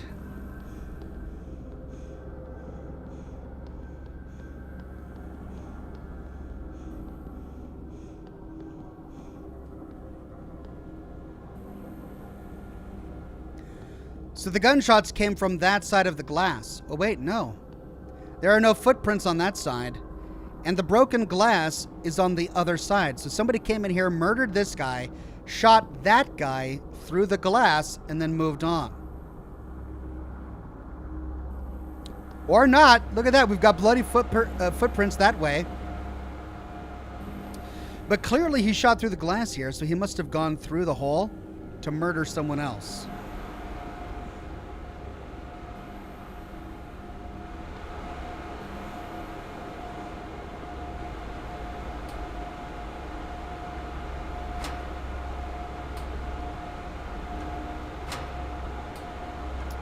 Okay, these filing cabinets are all going to say the same thing.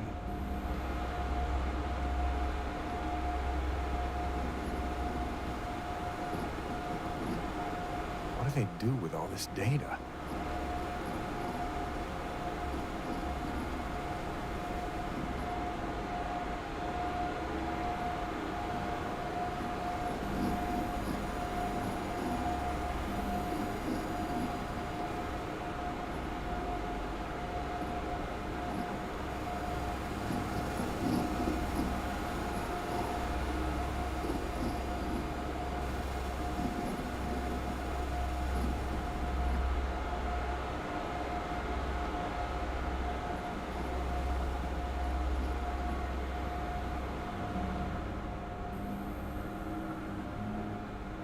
What?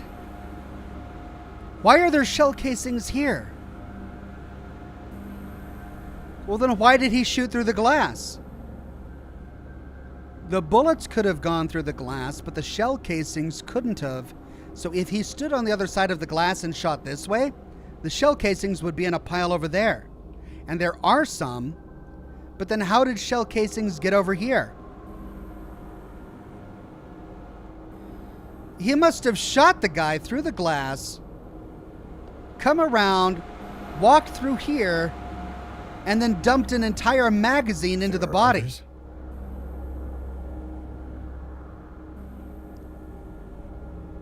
Dumped an entire magazine into the body. Okay, subject 7, steady. This must be me. We are Liam. Warning, potential escape detected. Subject 34, deceased. Oh, that doesn't look good for him. No, deceased does not look good. Error, deceased. Am I the only one left alive? Error, error, deceased. It's like Vault 101 all over again. They killed everyone else, but they left the sole survivor as well. The sole survivor.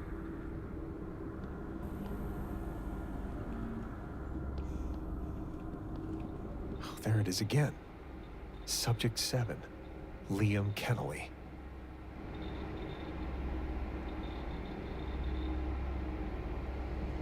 And there we go. Deceased, deceased, deceased. Contained, contained. Mary Hughes is still alive. Alicia Smith is still alive. Ethan Holland is still alive. And then Elliot Wright and Joseph Peterson. I wonder if we can rescue them. We were on cycle 87, which is the highest cycle of anyone here. We've been here going through cycle after cycle more than anyone else. So we need to save Subject 8, Subject 10, Subject 13, 15, and 16. Subject register. Subject 7, log 24. Liam Kennedy. Cycle 11, observations. 10:15 a.m., subject seems to remember arguments with Martha. In this cycle, the subconscious breakthrough began earlier than expected. No memory stage rooms seem to have the desired effect. You mean Vault 111, Ox, says Joey Carbo. Not 111, or not 101, says Random Generation. Yes, you're right. I did mean Vault 111, the cryopod vault from Fallout 4. My bad. 11:30 a.m., subject noticed the mess in the bedroom. Subject's perception seems to shift to slowly reveal our intended room setups. Still no indication of memory remnants. 11:44 p.m., first concrete perception breakthrough seems to have been in the bathroom. Requires further investigation, but this seems to coincide with the last cycle. 3 p.m., subject could not be observed for roughly 2 minutes while searching Martha's room. Seemed to search for something in the corner of the room.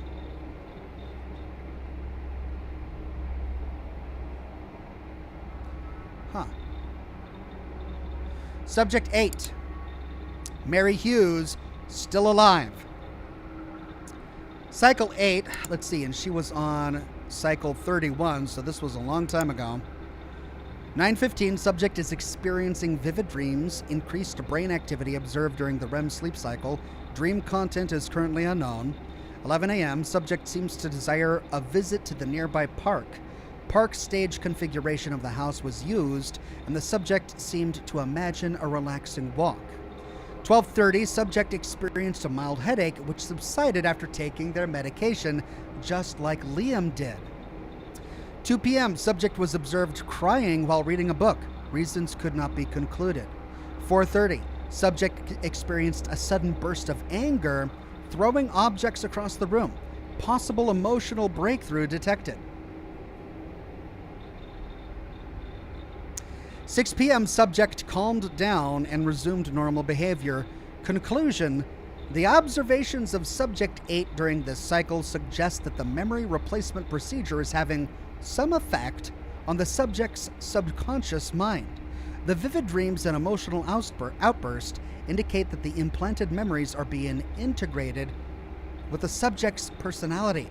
Well, great, they must have implanted tragic memories into her. The subject's park visit indicates that the immersion effect of our stages works as expected. Further monitoring and investigation are needed to determine the exact cause of the emotional outburst and to ensure the subject's safety. The Raging Krogan says, hey, what about your favorite gal, Subject 0?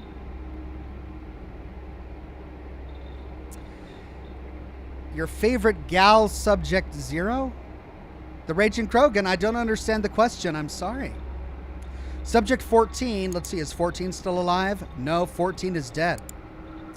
Subject 14, Morgan Mills, cycle 14. Let's see, how many cycles did he survive? 14. So this is the cycle wherein which he died. 9:15 a.m., subject shows sign of restlessness and agitation. Heart rate has increased. The cause of this is currently unknown. 1:30 p.m., subject is displaying unusual behavior. She's whispering to herself and appears to be agitated. She keeps touching the scar on her leg. Possible memory remnants. Initializing a new cycle will be recommended. 3 p.m., subject was seen unconscious in the study hall room. Retrieval team was sent, but it was already too late. Subject was declared deceased. So this was in July of 2014. So several years ago, Morgan Mills died before whatever event happened in here.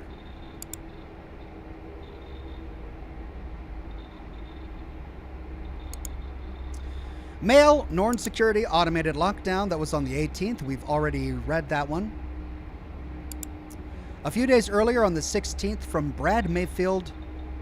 Talk to Hannah. Hey Peter, I just wanted to let you know I just came back from updating some data on House 2 and found Hannah was not on her post. She even left her stinking gun on the desk. I think she was getting coffee or something. God knows what would happen if one of those drugged up subjects would get out and there was a stinking gun just lying there. You really need to talk to her. If I see something like this again, I will need to file a report. I know you guys are close, so just stinking talk to her. Brad Mayfield, data analyst. And then on August 2nd, from Scott Mitchell, please.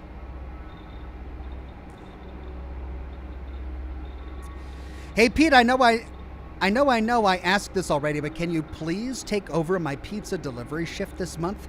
I hate direct contact with the subjects, and I really hate filing out the forms after. I'll cover for anything else you want this year and grab you coffee every day. How does that sound, Scott? The Raging Krogan says Subject 0 was Jack's designation in Mass Effect 2. Oh, right.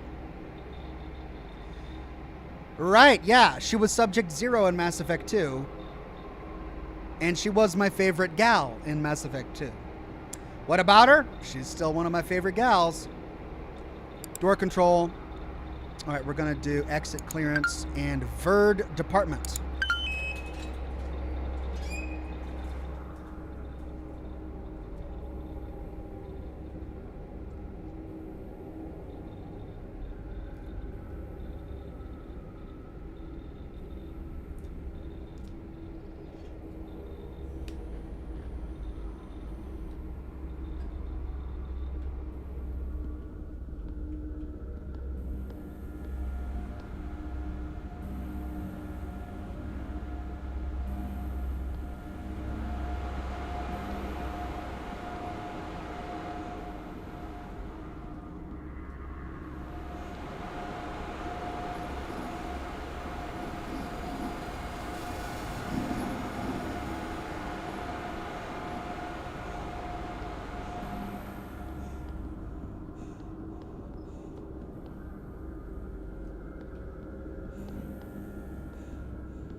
Oh, wow.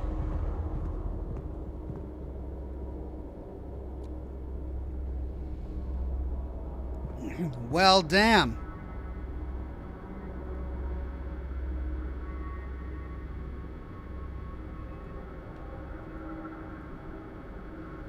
Wait in secret. Wait in secret.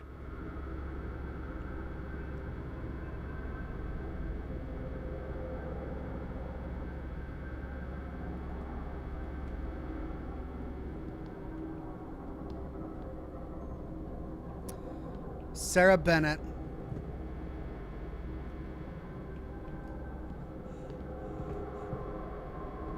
The Dark at Sea. The Dark at Sea. This is subject 41, acquisition in progress. This was subject 106.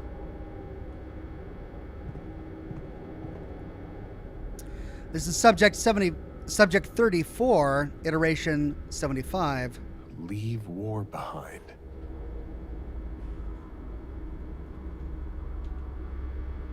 It's like they're turning these guys' lives into a tabletop game. Circus. Subject 7, cycle iterations 967, Death in the Circus. And there we go. This is everything he dreamed. There's the arena. There's the fun house. There's the merry-go-round. There's the train, the ghost train. Death in the Circus.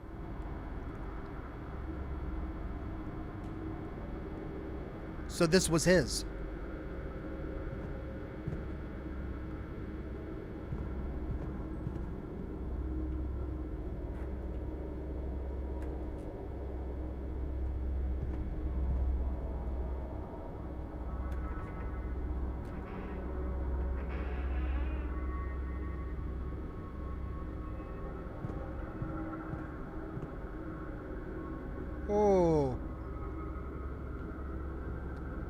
Nelson Brothers Circus. Oh my God. It's the entire life he thought he had, including his wife's paintings. Story arc. Oh, this is diabolical. More bodies. How many people died in here? The big question is, who's the one who shot them up? Why was the place in lockdown 10 days ago? And why is our friend Liam here the only one left? Who is this about? Leave war behind. That's subject 34. Facts needed. Ulvenhort, 1944. Destroy the documents in the control center. Goodness, what was this all about? Main building, a church, focus on stress, heighten adrenaline, trauma, psychosis. What did they do to this poor guy? Maybe the subject speaks to Dutch people hiding in another building to highlight the foreign government?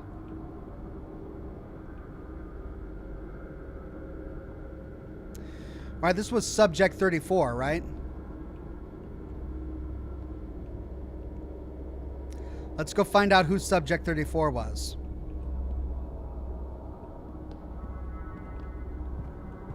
Okay, I want to find out who subject 34 was really quickly.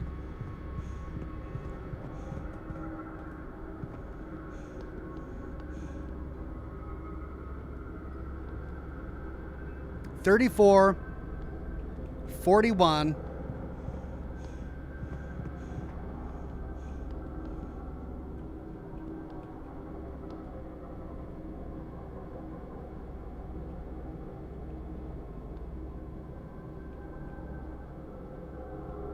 $26.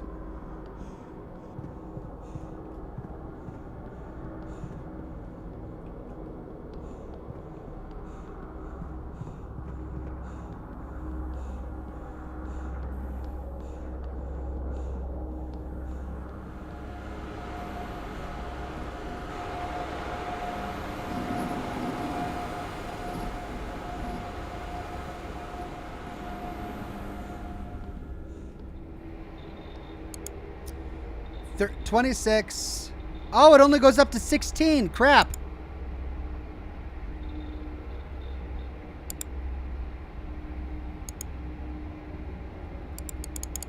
Crap.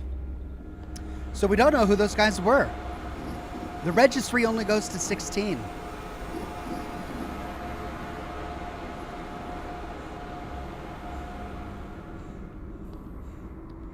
Faux Hammer Actual says, this reminds me of SCP, Secure, Contain, Protect. I love it. Yeah, Control did as well, and I love that stuff.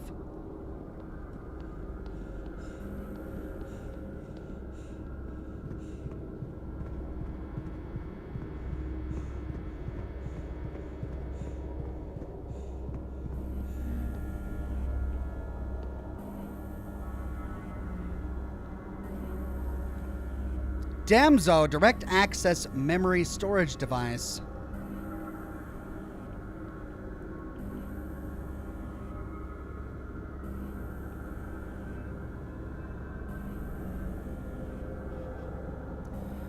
They were recording memories to a hard drive?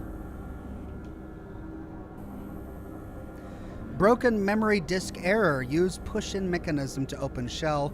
Cautiously remove disk pack with access mechanism. Remove broken disk from pack. Every unit has several magnetic disks.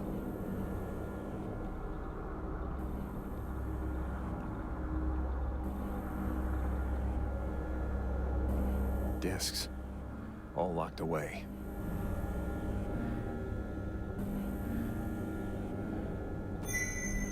They even drew her? Sketch of Dory. Dory, final design. Daughter, center of conflict. Innocence with Outfit, bow, and crunchies. Dory's design more innocent. Outfit matches timeline. Normal streetwear. Shirt pushes up top, puffed out. Hair parted. Crunchies cuts to backside. She was not real. They invented her. Oh no, this poor guy. Fabricated memories. Everything is staged? Martha and Dory aren't real? Wait, they can just put all these fake memories into my head? I can't believe this. Oh, what is going on with my head? Subject 7 monitoring log 1. September 23rd, 2001. Holy cow. So if he's been in there since 2001 and he's been in there for 17 years? He's been in here for almost 17 years. Holy crap. Procedure data. Procedure was successful. Measured values all fall into expected ranges. Fabricated memories were reviewed and approved. Old memories were archived. Fabricated memory, traumatic family killings 01. Observations. 8:05 a.m. Subject awakens and appears disoriented. He seems unable to recall any information about his previous life. 8:10 a.m. Subject is introduced to the artificial house modeled after his invented family home. He's able to recognize and identify the house as his own.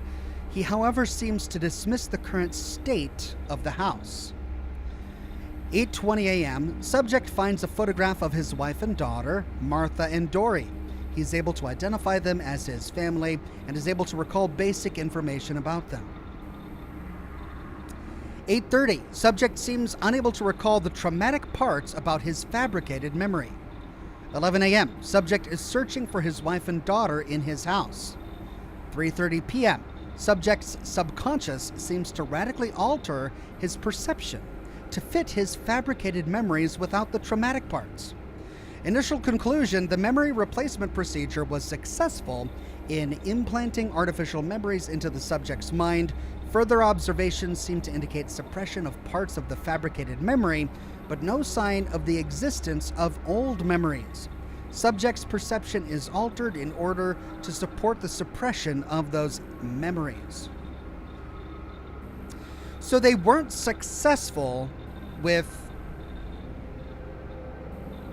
implanting all of the memories.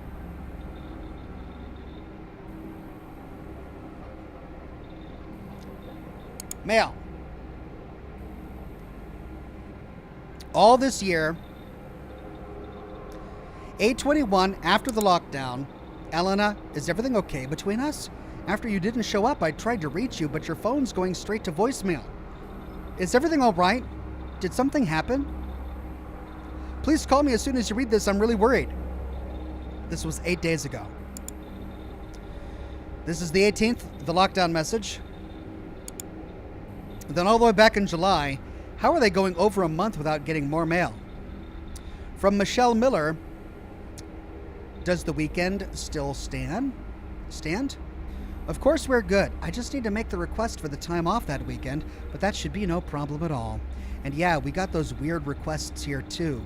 Our lead researcher is so obsessed with logical consistency. If they notice one small logical error, they scrap the whole memory and make us restart from the beginning. I guess they just want to test this stuff thoroughly, so we shouldn't read too much into it, but I'm not 100% convinced they actually know what they're doing. Can't wait to see you too, Michelle. And this was the email she sent to Michelle. Hey Michelle, I just wanted to make sure we're still good for next month. I just booked the hotel. I'll be over there from the 10th to the 12th. I would love to see you, but I also can't wait to get out of this doggone state. By the way, I have something to ask you. Are the researchers in your facility this weird too? I just got a request to change an ethnicity in a memory because it fits the time period better, and it's just so cliche. I can't imagine how this would make the memory feel more natural, but I guess they have the data. Well, whatever. I'm looking forward to seeing you, Elena. Then on June 5th, from Ian, Ms. Rodriguez, we have an urgent request for your team. In order to secure the next funding stage, we are required to prepare for our first outside trial. Details for the target subject should follow in a few days. The imprinted memory should be closely modeled after their real memory. Details will be provided as necessary. The only condition is to make at least one modification that will be verifiable long term. The details of those modifications are up to you, but please keep in mind this memory will be tested outside the facility. Stability and security are the highest priority. Dr. Ian Keller, lead researcher, Norn. Well, this was sent in 2017, and Liam has been doing this since 2001. Could it be that if they were still only minorly changing the memories, that some of his real memories closely mirror the memories that he thinks he has? Peter Nelson, missing texts for subject 7. That's us. Hey all, can we please get it together? The subject just read out loud more lorem ipsum text. I thought you fixed all that. We got lucky and it didn't seem to affect his immersion too much, but you should really make sure this doesn't happen again next cycle. Of course there was lorem ipsum text in there. It's like proofreading a website. From Ian Keller. Hello, Ms. Rodriguez. I have a modification request for the death in the circus memory currently in use with subject 7. Because of the special circumstances with the subject, we want to take every possible measure to increase the memory compatibility. We would like to give the Martha character Chinese roots because he lived in Chinatown. Additional background research has shown this may fit better for the intended time period and the circus setting. Furthermore, we can reasonably assume that this will feel more familiar for the subject according to his last place of residence, which was in Chinatown. We expect that this will increase memory stability by at least 5%, but be ready to make additional changes in a timely manner if needed. Additional story details are up to you and your team as always. Please prepare everything as soon as possible. We want the modified discs ready for the next cycle. Dr. Ian Keller, lead researcher, Norn AZ.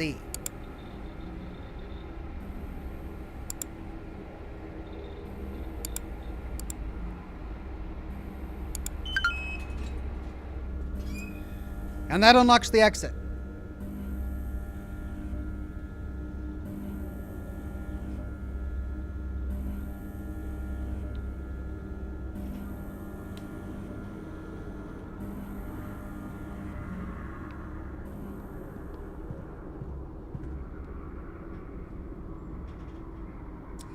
Spooky Scully says, hi, Oxhorn. I had no clue you were streaming on Twitch, so I had to come by.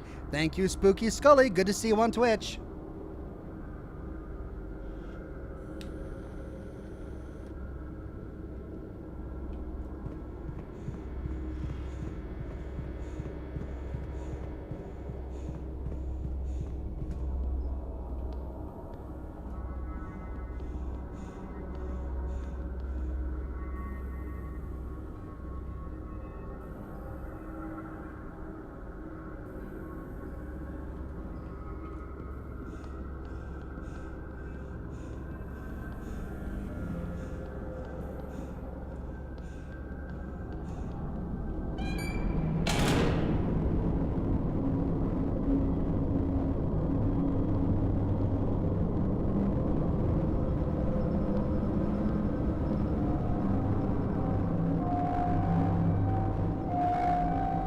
Oh, it's blocked. The path to the third door is blocked.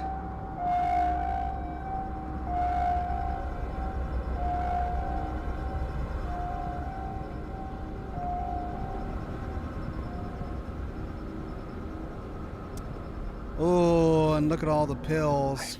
I've seen these before, I think. Well, it's probably because you're the murderer there, Liam.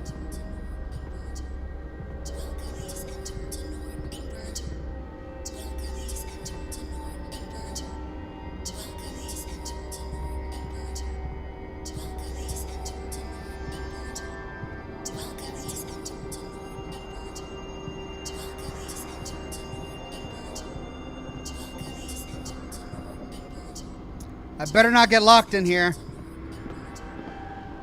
Oh, my head, my head. Oh, oh.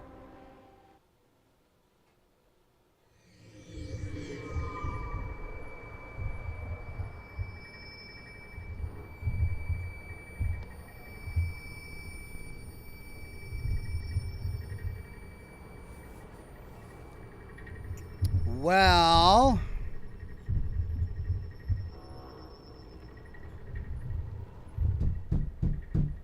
Kennedy, your rent is late again. You don't pay up till the end of the week. You better have your things already packed up. Last chance. Yeah, I'm trying.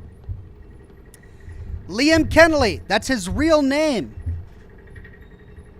He's living a real memory. I'm not sure how long I'll stay here. Well, I don't need most of it anyway. This is going to be over Chinatown. A battery. Maybe it's not empty. I guess I'll have to find a job where I don't need a car. Dear Mr. Kennelly, this is Blue Ridge Automotive. Blue Ridge Automotive. Dear Mr. Blue Ridge Auto Group. Dear Mr. Kennelly, your 2001 Honda Civic with license plate number blah blah blah, Ken 1757, has been repossessed due to your failure to make timely payments on your auto loan. We have repeatedly tried to contact you, but you have not responded. Your vehicle will be sold at an auction to recover the outstanding balance on your loan. Repay immediately to prevent further damage to your credit. Sincerely, Adam Collins. I forgot to finish this. It'll have to wait. I could pawn it off, but it's the last thing I have left of him. Of him?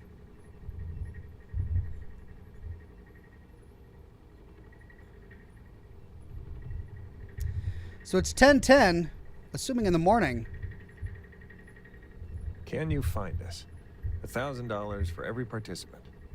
Well, I'm still not sure if this is some kind of joke, but man, the money would be nice.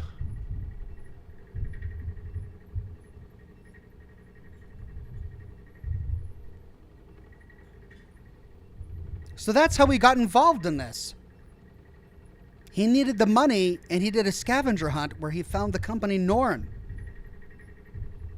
I found this yesterday in front of my door.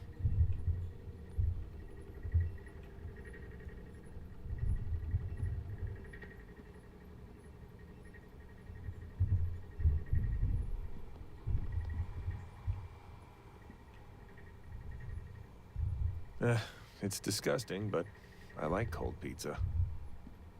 Never understood that.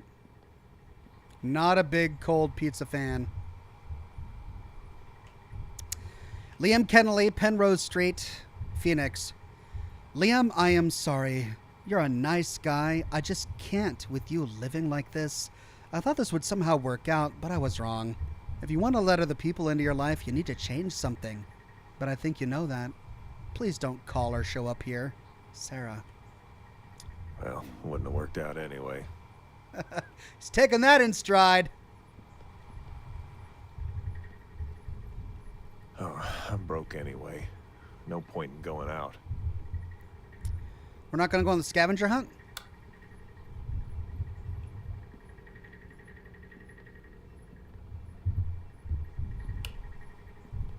Oh, I'm broke anyway. No point in going out.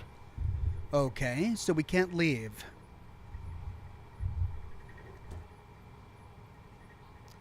Liam Kennedy. I wonder what Kennelly. life would have been like if I had stayed in the army. Well, All right. probably better than living like this. This is exactly what we read about in the terminals.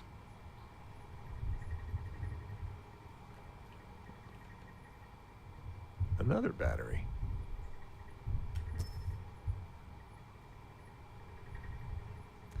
Why are we collecting batteries? We've got 2.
Oh! Looks like some kind of puzzle box.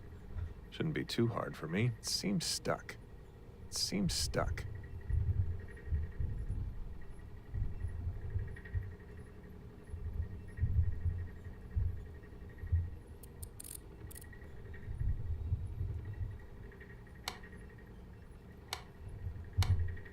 Well, that sounded like something happened.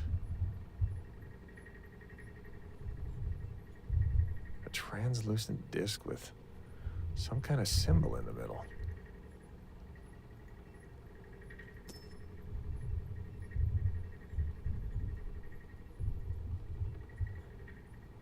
Something flat needs to be inserted here. There's a strange key hidden in there. Okay, it's like the room.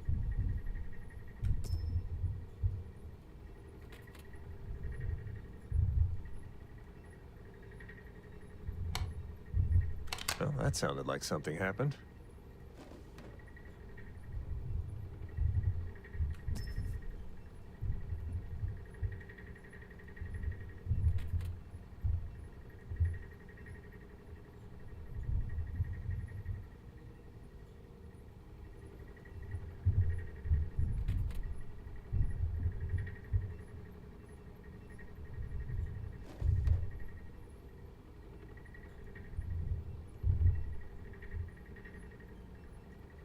First, I need to put in some batteries.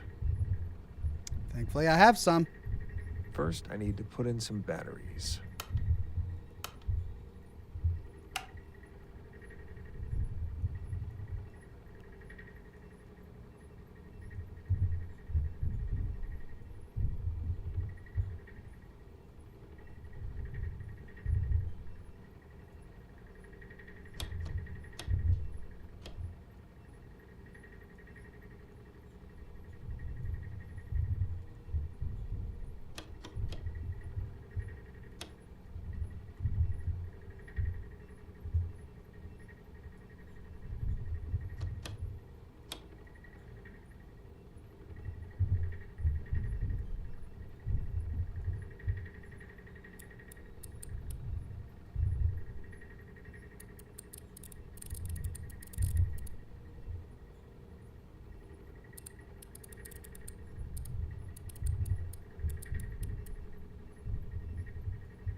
Okay, well, we got 2, 3, and 4. We need 1, 5, and 6. There's 5.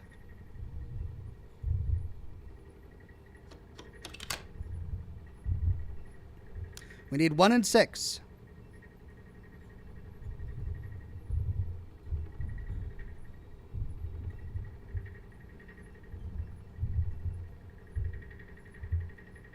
Oh, we're looking at 1. 1 is right. Okay, we need 6. Well, that's clearly got to be 6. So it's going to be triangle. Oh, we already had it.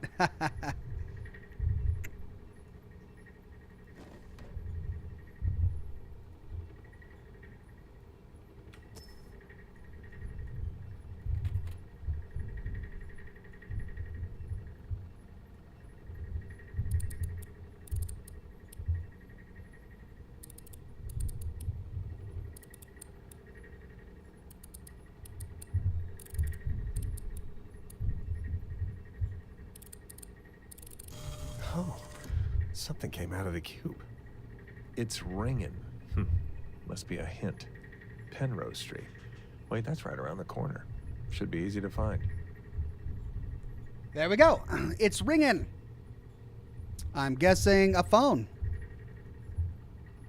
Or is that too easy? R. Clark. Strange ticket. Okay, Penrose Street it is. Guess I'll go look for another hint. What am I even doing? Wow, nice apartment in Chinatown, Liam. Good God.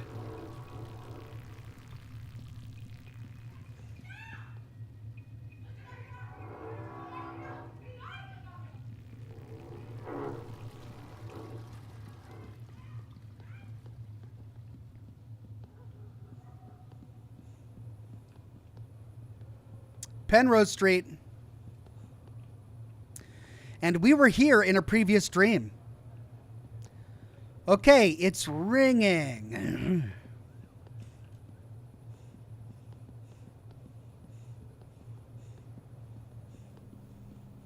Well, maybe one day, but it's out of my league right now.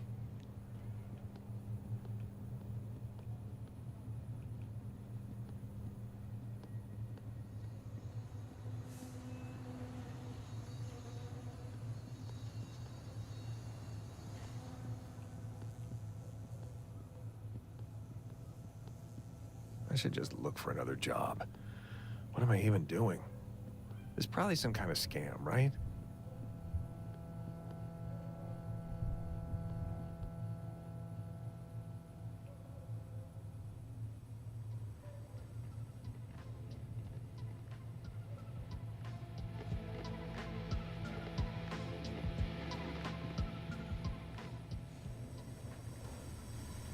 Maybe I'll find something in that back alley. There we go.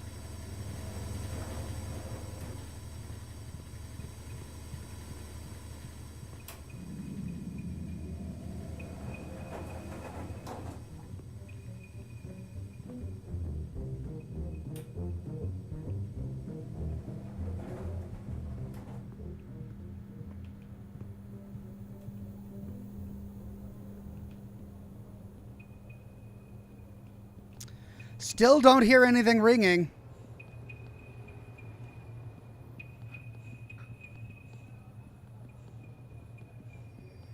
Oh, is that a phone ringing? There it That is. must be it.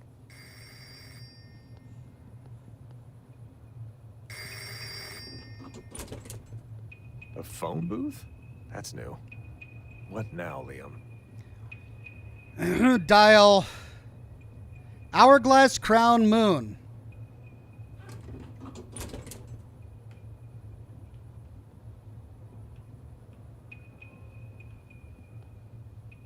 Seven.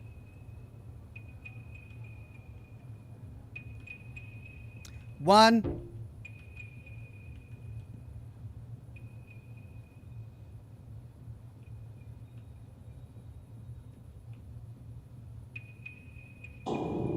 Eight.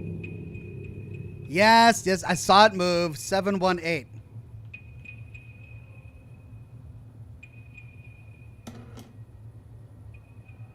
Seven.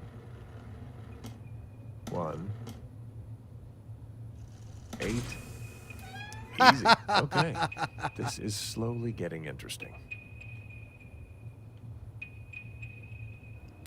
Metavorb says, here's a confusing thing in Fallout 4. The slog is where ghouls live, and ferals don't attack other ghouls. So why do they complain about a nearby nest of ferals and state that they might be overrun? Because it's a Radiant quest for the Minutemen. What can you do?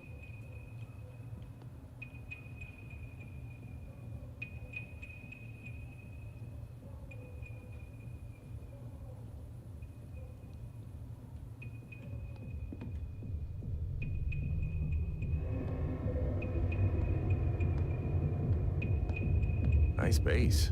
Sounds like my kind of nightclub.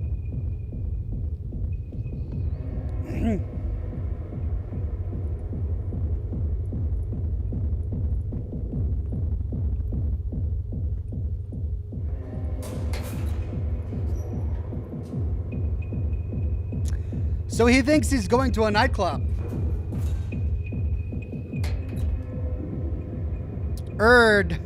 Oh no. He thinks he's in for a good time. Nope. This is how he got caught. Are these all prison cells? Let's hope they don't lock me up. Foreshadowing, everybody.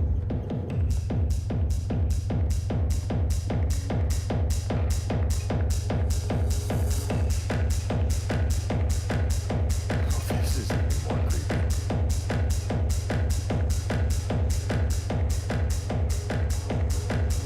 What's with all the candles?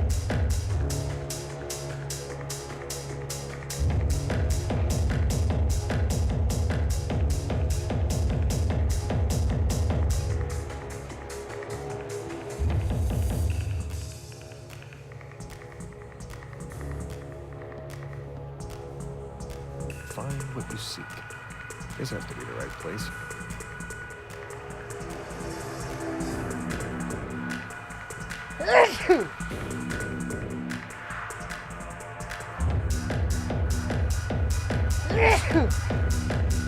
Pardon me.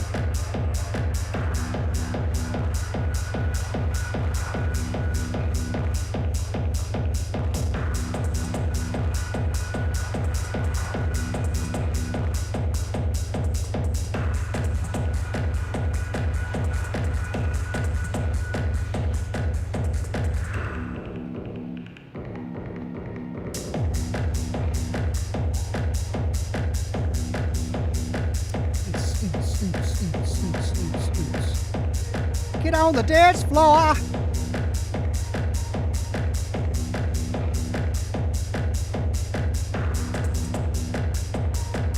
Oh yeah.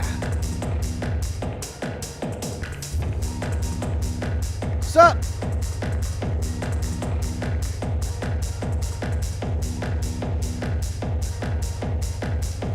Alt Grendel says, bless you, thank you.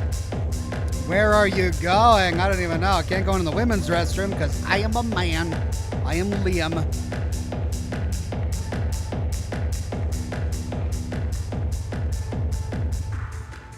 This door looks a bit out of place. Oh, we need a key card.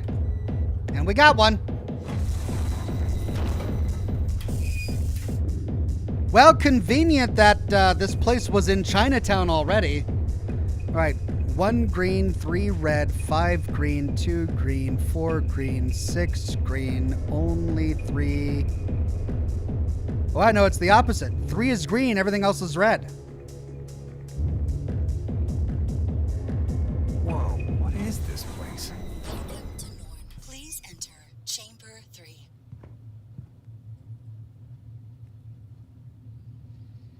Ah, we just came the reverse way. Welcome to Norn.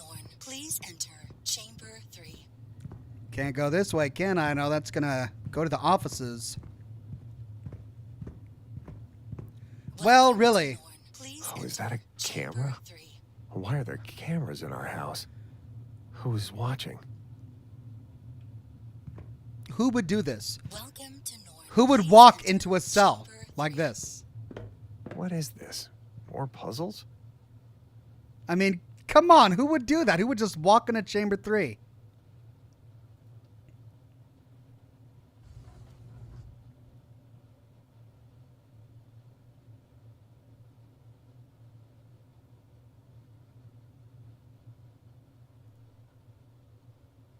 One last test. Okay. Start the timer. Interesting. It seems to have multiple segments. I should press the button first. Press the button to start.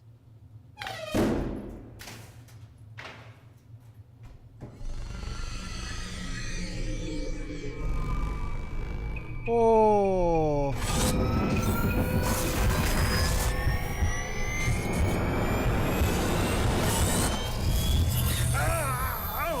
What the fuck is this? Oh!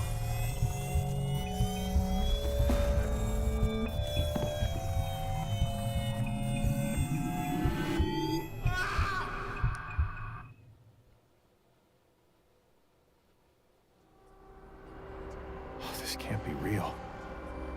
My name really is Liam Kennelly. That was my life? I can't believe this. Dory, Martha, you're not real.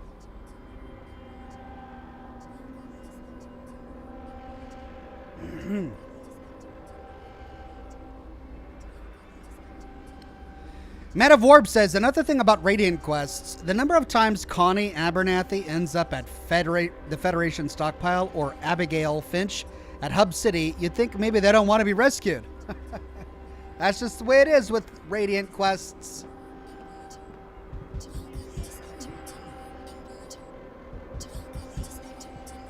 Well, this leads back out to Chinatown.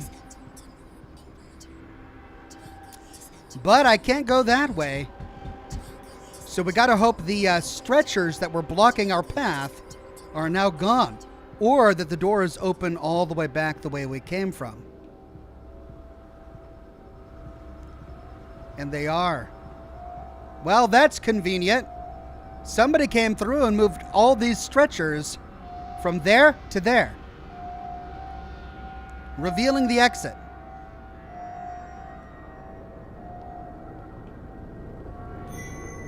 Just another puzzle to lure me in. There's no use solving it now.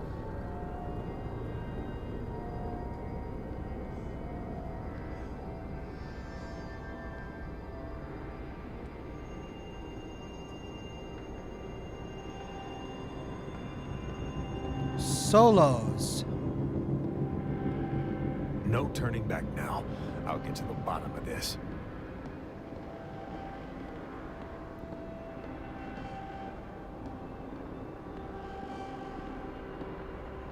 I guess the power's out. Authorized personnel only.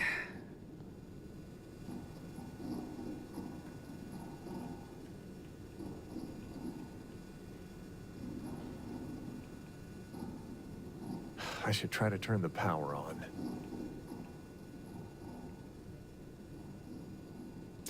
Power failure, capacitor missing.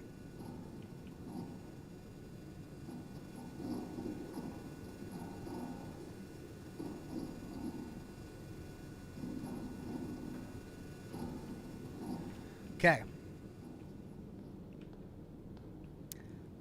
Well, let's start to the right.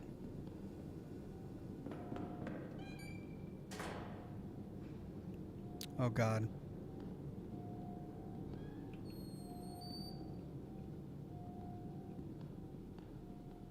Oh, that must be the generator. Must be. Oh, but it's not working.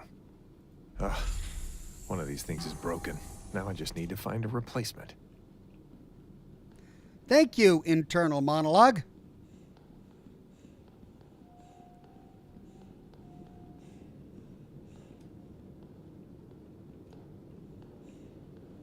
Wish I could see.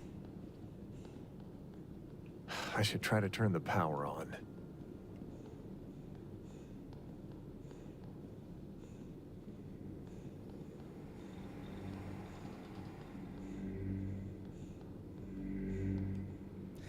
I get the feeling I'm not supposed to be exploring this right now.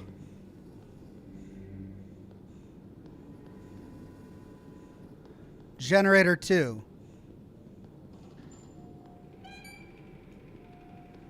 Aha! This one seems broken. Also broken. Ugh, another broken one. Aha! Oh, this one looks good. Green light equals go. This looks almost exactly like the cube I received. Prototype cube. Device iteration 37.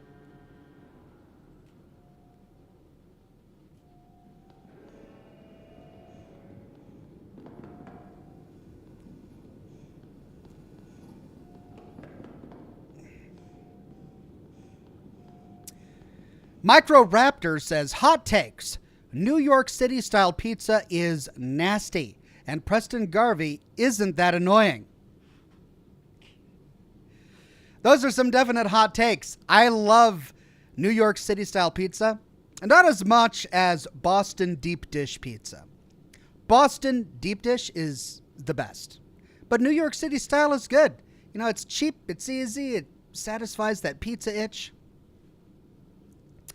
And Preston Garvey is not that annoying. I agree with you there. He is annoying, but he's not that annoying. Man of Warb says, speaking of women who perhaps don't want to be rescued, how do you think Emma Jean Cabot would have been as a companion? Frightfully annoying and unhelpful. Oh, perfect.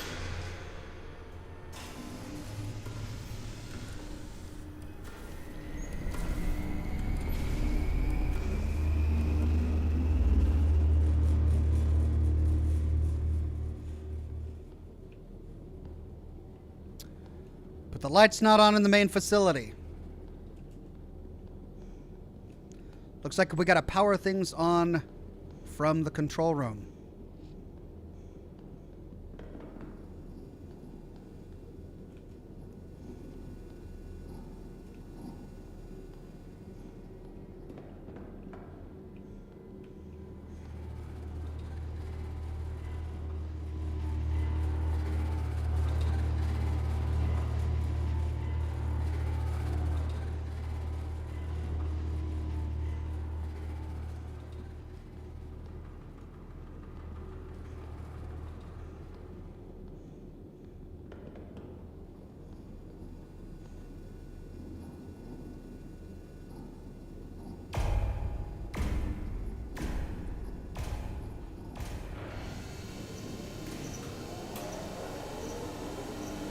Used this machine before?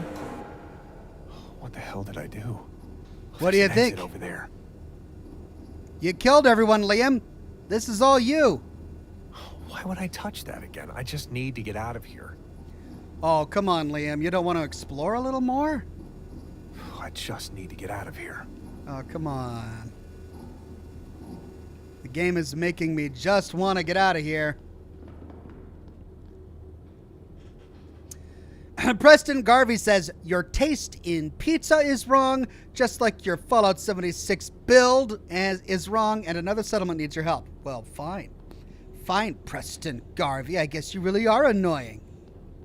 How about room that? Feels sinister. Really, Is this where Ian? they messed with my head? What about this place doesn't feel sinister? Everything about this place feels sinister.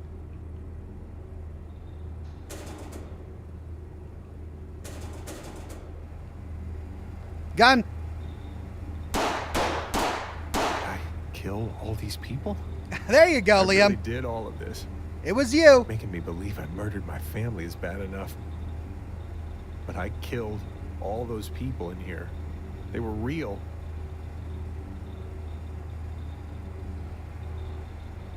Yeah, but you were here for 16 years or so. It's not really your fault. Subject 7, interim report. Liam Kennedy, Dr. Ian Keller, current cycles 50, death in the circus.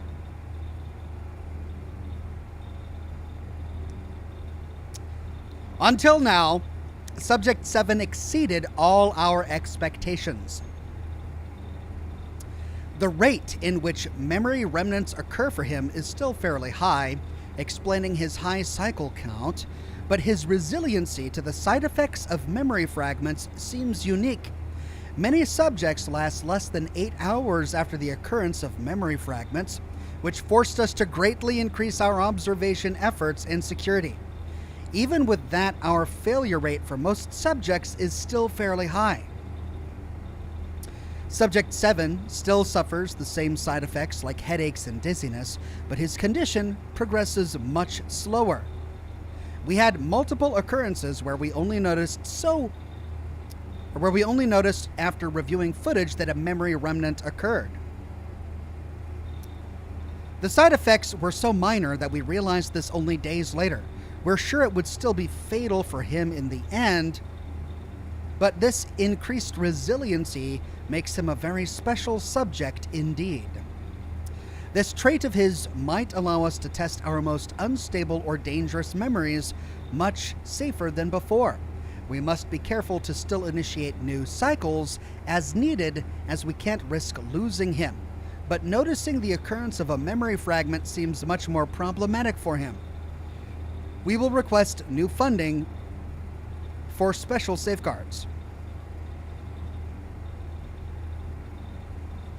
It's not dated, but this was during cycle 50, and we know that he had 80 or so cycles. I don't think I need them.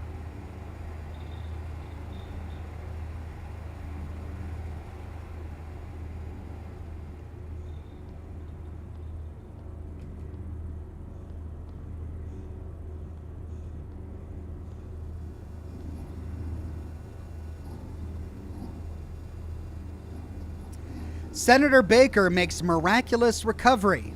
Was this us? Senator Baker has made a miraculous recovery in a remarkable turn of events. Recently, he was admitted to the Neurological Care Institute in Phoenix, as revealed by his spokesperson. Official statements only mention the sudden discovery of a brain disorder without providing us further information. Unofficially, rumors circulated that he was facing early onset Alzheimer's disease, which would have significant implications for his political career.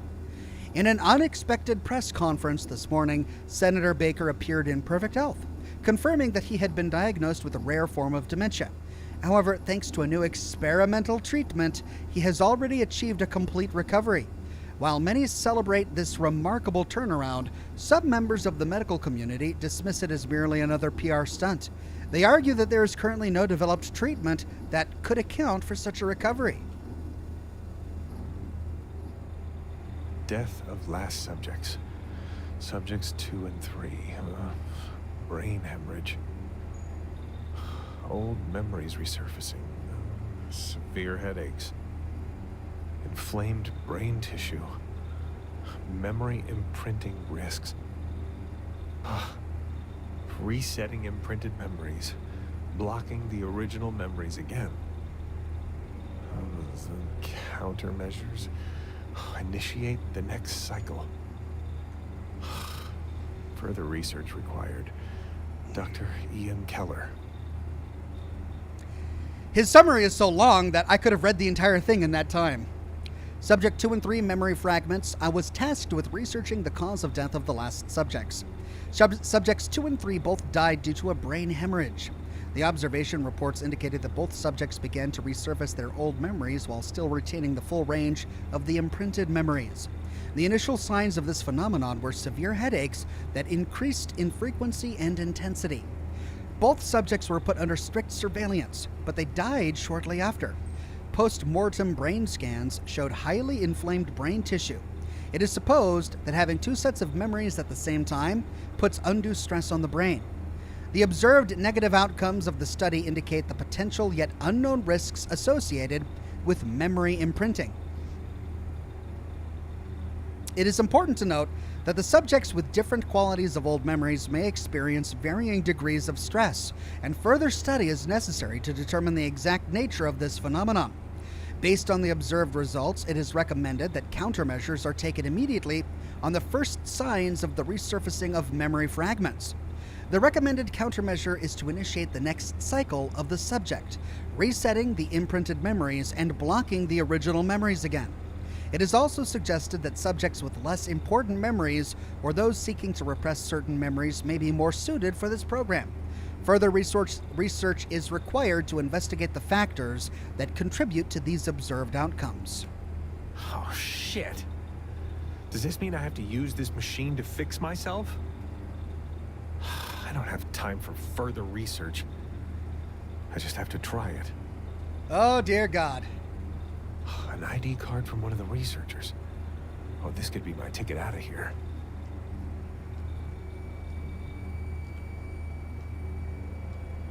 Oh, my head. Focus. Mail. So this is the security on the 18th, but the next one is all the way back in June. The final step from Evelyn Northwood. Dr. Keller, I hope this email finds you well. I have excellent news for the project. I just had a meeting with someone very high up in the government. I can't disclose their identity, but they expressed a special interest for certain applications of our project. The senator, I'm guessing? With their support, we would secure all of the funding we would ever need. They may also be able to introduce me to a military contact. But for all of this to work out, we need to finally take the last step. They want confirmed trials outside the facility. A subject has already been procured and detailed documentation is on its way to you. Please get everything else underway so we can proceed with the trial as soon as possible. If we manage this, the impact to the political world we could have would be unimaginable. Notify me as soon as everything is ready, Evelyn Northwood, Facility Director. So first sent from Dr. Ian Keller, Mr. Martin, I'm not sure if you're the right person to talk to. Brandon Lee, a member of my research team, was overheard making remarks about quitting. It seems to have to do with his family. I made sure to brief my team about the company policies regarding early resignation, but I have to stress that Brandon is a very reliable worker and an important part of the team. Because of this, I'm unsure how to proceed. Dr. Keller, thank you for this information. We will take care of it. Blake Martin, Head of Human Resources, Norm. I'm interested in seeing if Brandon's name was on the registry. First sent by Dr. Ian to Ms. Northwood. I'm proud to notify you that my team and I have successfully imprinted our first test memory. This was written all the way back in 2005. The volunteer remembered our control numbers when asked without ever being told them. The procedure went without incident, and his vitals are in the expected ranges. He is as eager as we are to continue with further tests. As far as we know, we are the first in the world to actually alter human memory with desired data. We obviously have a long way to go, but the implications are incredible. I can't even begin to imagine how much this will change the medical landscape. Theoretically, we could find ways to treat most neurocognitive disorders. This technology could even be used therapeutically. We will continue right away and could schedule the next advanced tests as early as next week. You will receive a detailed report in the following days. To our great future, Dr. Ian Keller. Response? Ian, that is excellent news. I knew you and your team could do it. We will have a magnificent future to look forward to. Can you please meet with me at the head offices next week? We can discuss the next steps for the project. Evelyn Northwood, Facility Director.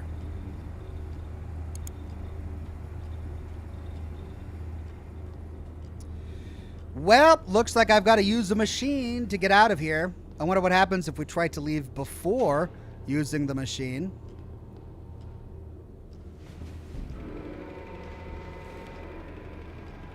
I can lay down on stretchers. Great. Well, glad they added that to the game.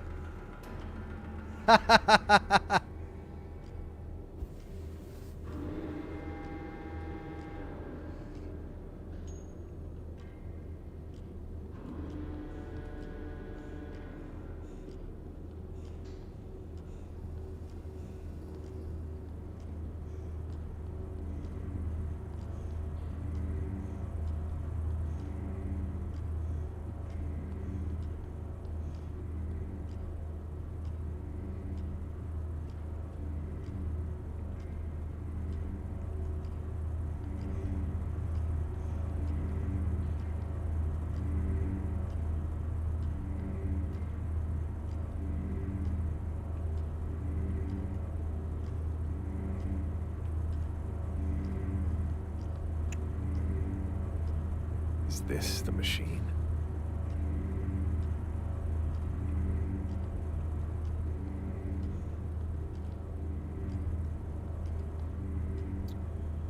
Okay, well, how do I use it?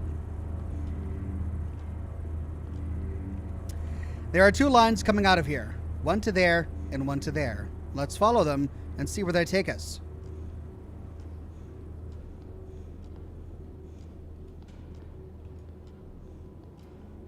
The line splits off.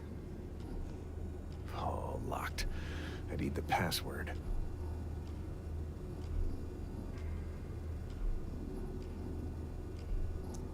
Oh, there we go. It's just written on a sticky note right there. Verdandy. Well, that's convenient.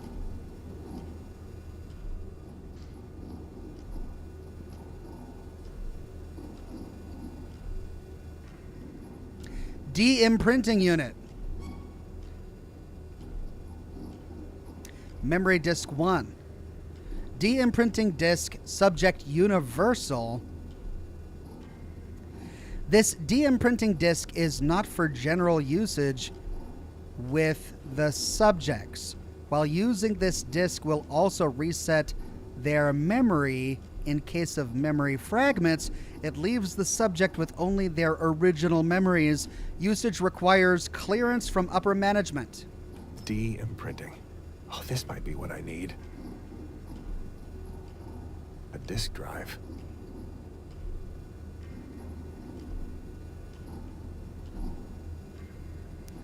Death in the Circus, Subject 7. Don't leave coffee cups here. Okay, so we've got the disk drive. Let's get the password. What am I doing here? Tragic Tales, Death in the Circus, memory disk inserted. Let's eject it.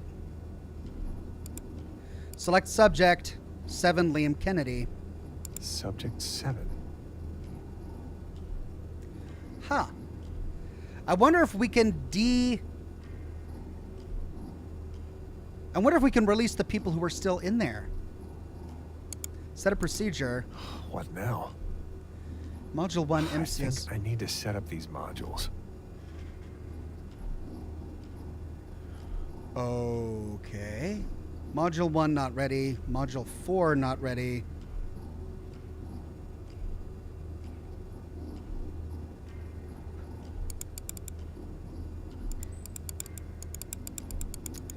Okay, so I gotta find the panels in here, I guess. Let's do 1 first.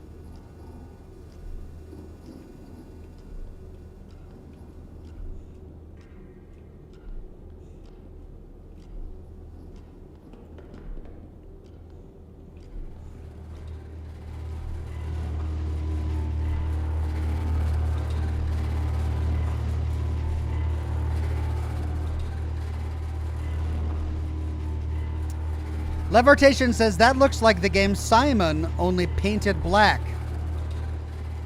Oh, yeah, the device? It kind of does. All right, so I'm guessing that we have to find the panels that are on that terminal. Yeah, here we go. Ah, okay, there's module 8. Pam. 1 to 3, 2 to 1, 5 to 4. I'm not sure I know what to do here.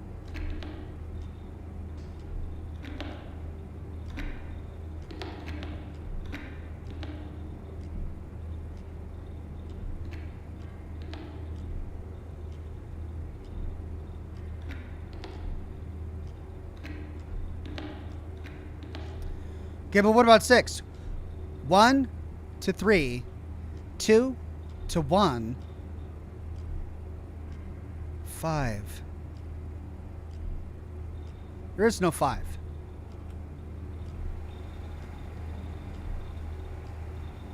5 to 4.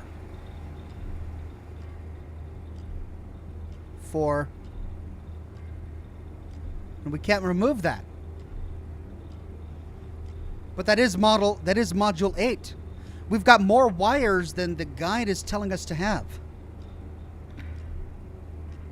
2 to 1. 1 to 3. There's no 5. Oh.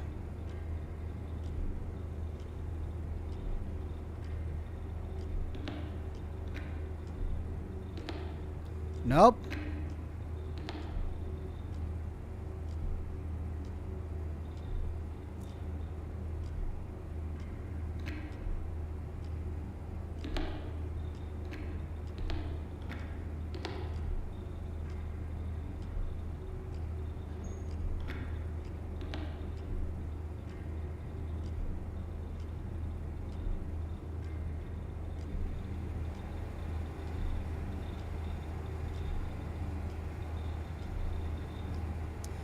Do we ignore this guide and just wait for them to light up? Maybe it's not an actual guide. It's just a diagram. It's not telling us what to do. Oh,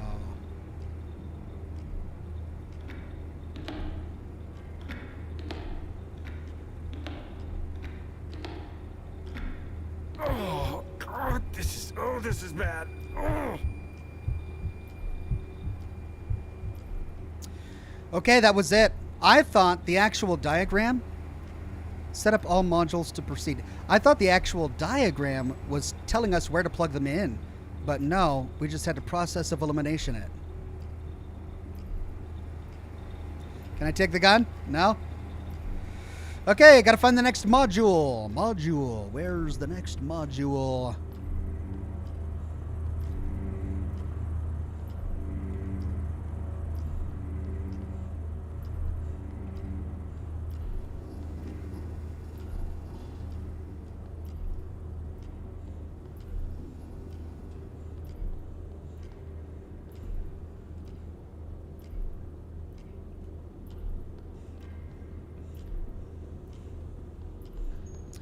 Gotta be in the generator room, I guess.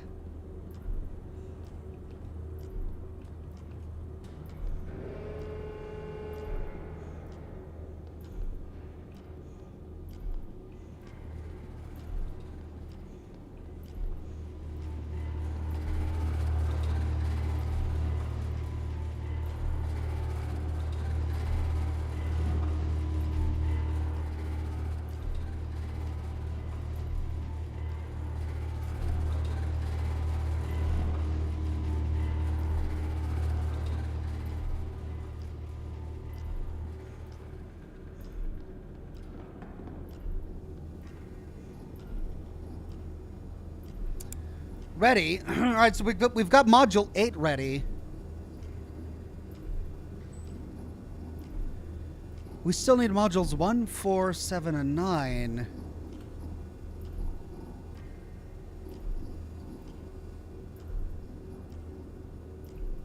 But we've pretty much been everywhere.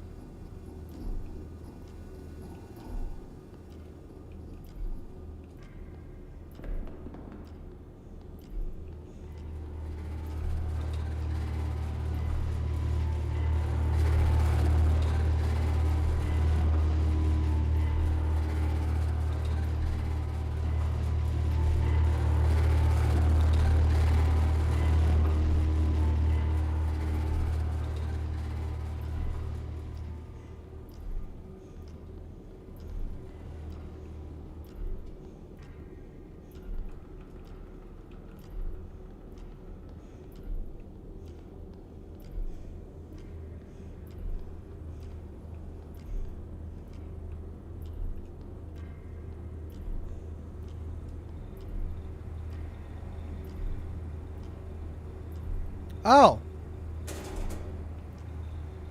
Oh. Oh, okay.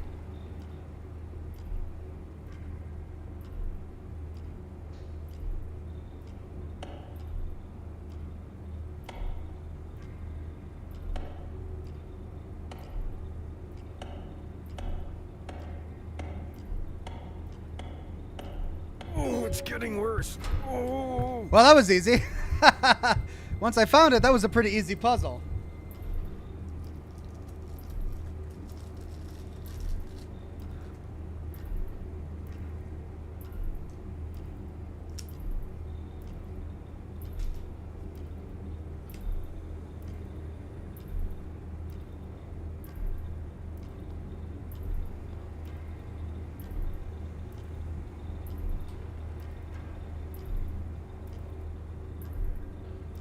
Looks like you can insert something.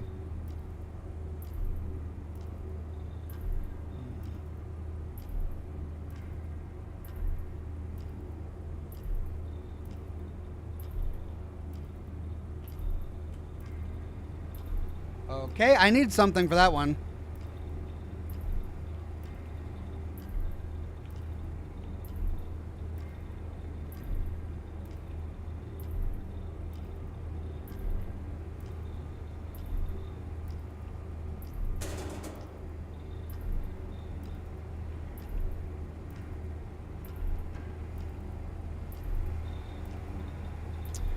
4, 7, and 9.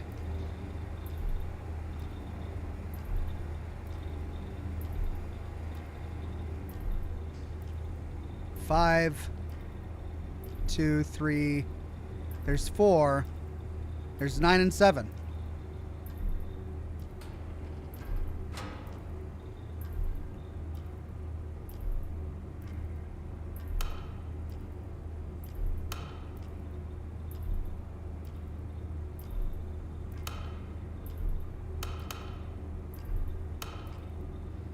Well, these are emotions, right?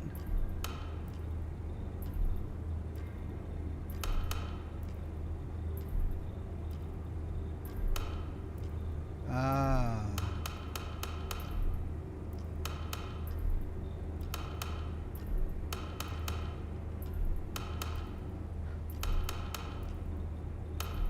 Oh, I really think I need to hurry. Oh.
Ah.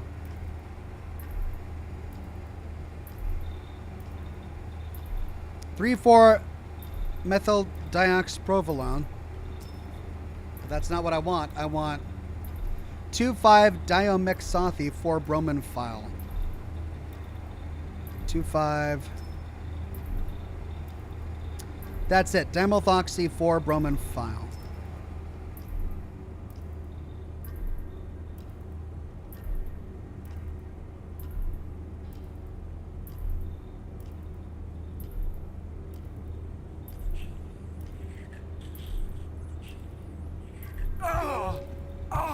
Oh, please let this fucking work. Oh.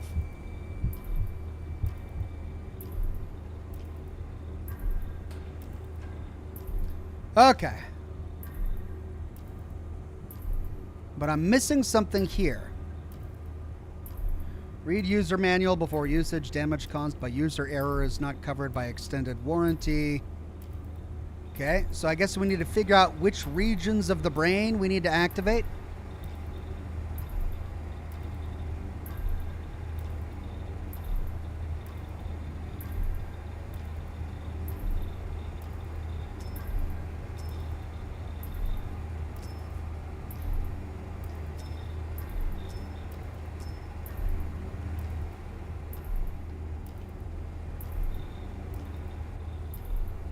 Required configuration. What is the required configuration?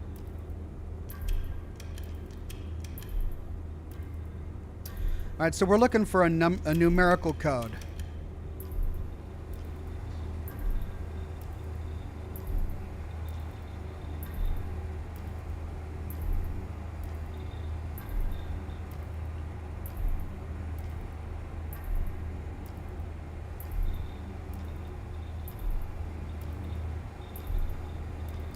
Which is the one that resets?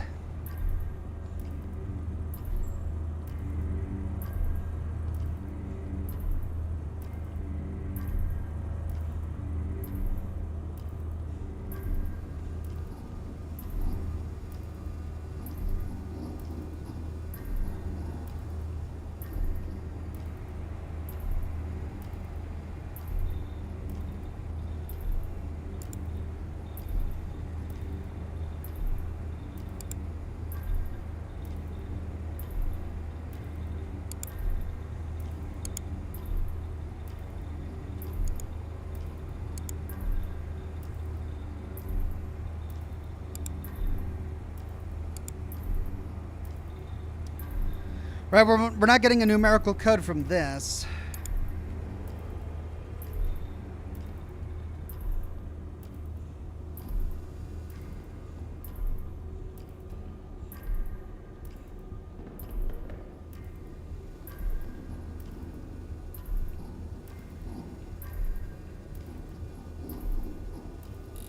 Ah, there we go. Okay, which one do we want? De-imprinting disc. Let's do de-imprinting. I hope I know what I'm doing.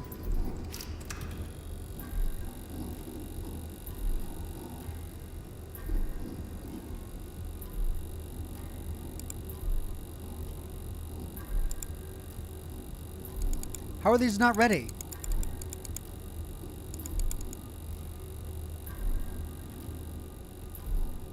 I just did all of those. 2, 3, 5, and 6 now. 2, 3, 5, and 6 now, huh? Okay.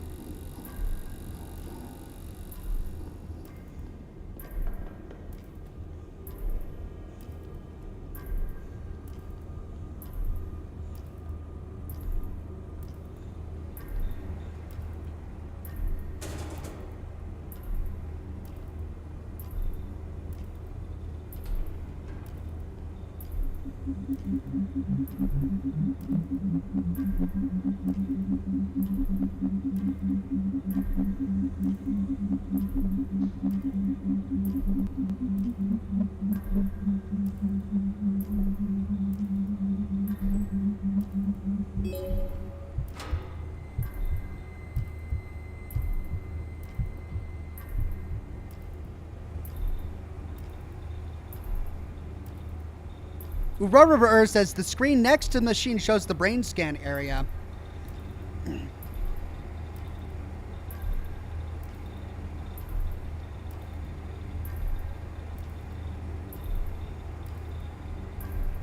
Yeah, but it doesn't tell us which portion of the brain to do, but it looks like we already did that.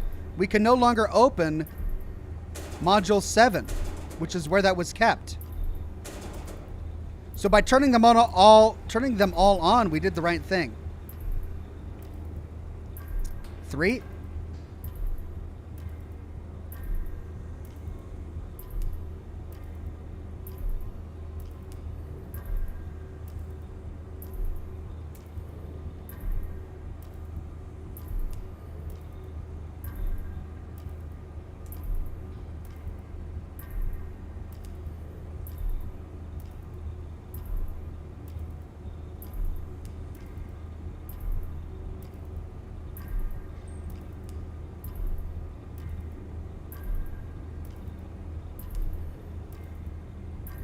A phone booth?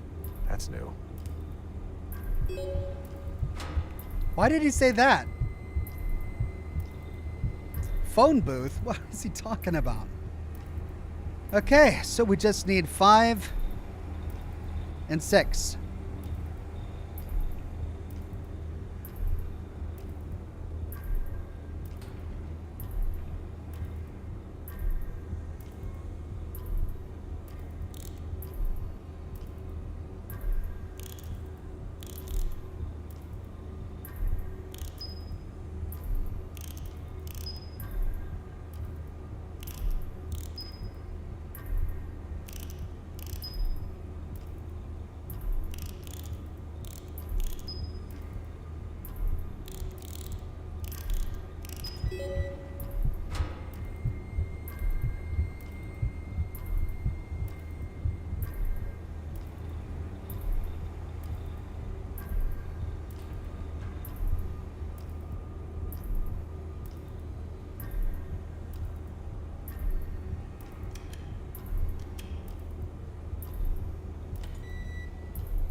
What?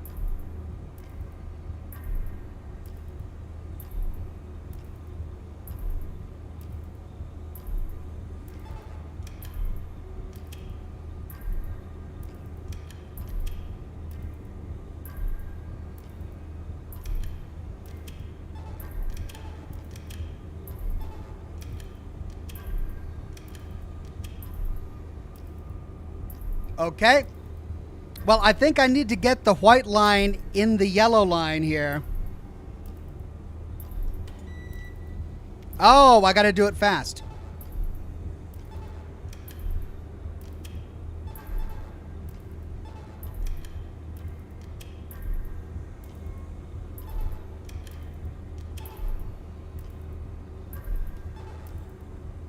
Oh, I see. I got to tap it to start it and then tap it to stop it.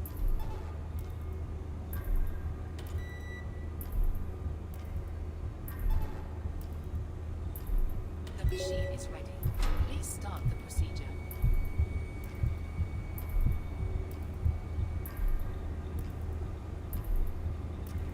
Okay, I think we did everything. Dear God.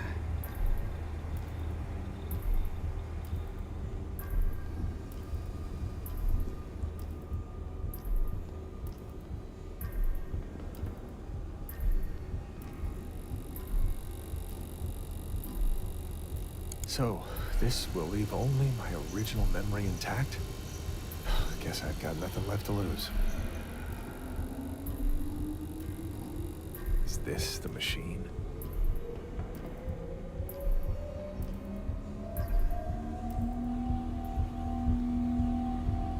Here we go.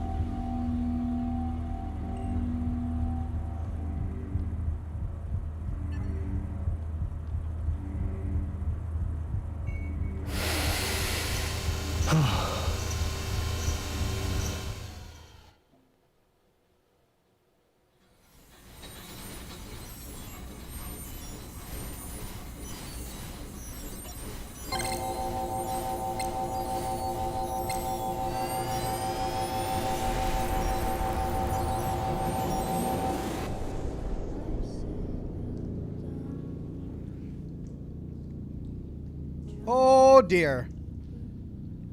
Hey, we're back to the beginning of the game.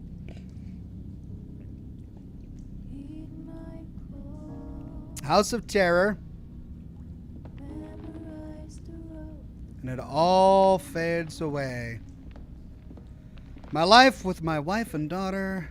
Hey, at least I'm no longer a murderer, right? I'm so sorry, Martha and Dory.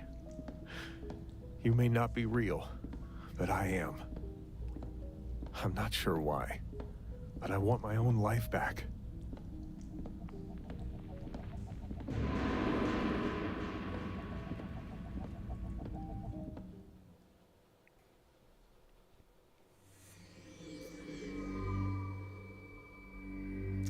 Will he remember having had those memories?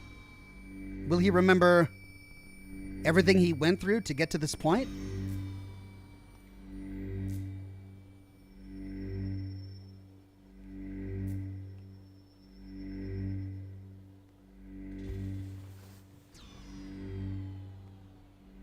Oh, it feels weird. I know I just removed the fake memories, but I can't remember anything about them. Well, that What answers the now? question. Oh, I still killed all these people. Now we run away. We go, go, go. Grab the gun first. I really have to go now. There's nothing left for me here. There's a gun. I want the gun. Come on, let me get the gun. No, it's not letting me. All right, out the door we go. Fake wife and child are gone forever.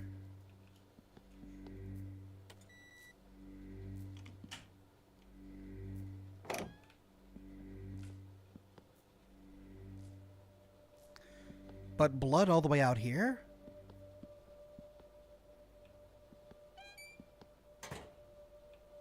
He never made it out this far, right?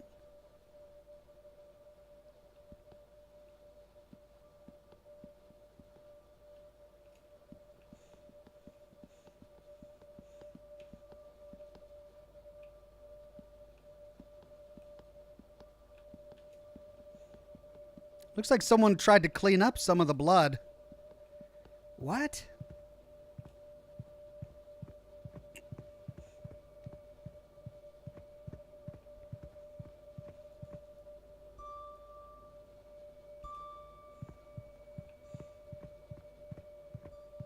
I hear you, elevator. I'm coming. Here we are towards the exit.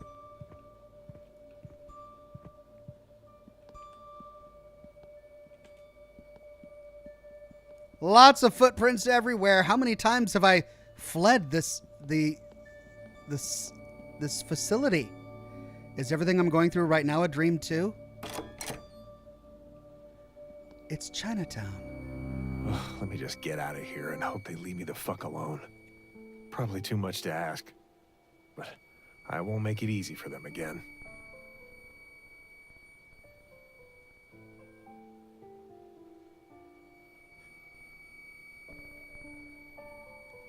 What?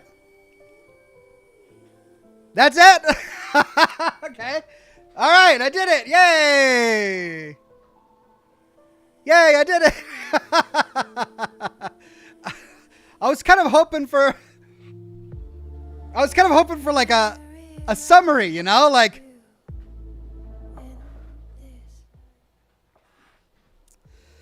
yeah, I mean I get that I got what I was trying to do. We were trying to we were trying to exit the facility and we got there, yay, but it did feel a little bit anticlimactic. I was expecting a twist at the end, like maybe the memory of escaping the facility was actually a fake memory that was implanted in order to maintain the other circus memories, because I had gotten to the point after having been there for so many years that I wasn't believing the original memories. Or I mean, he's going back out into the world after spending 16 years or however many years he spent trapped inside this facility. Remember, he entered in 2001.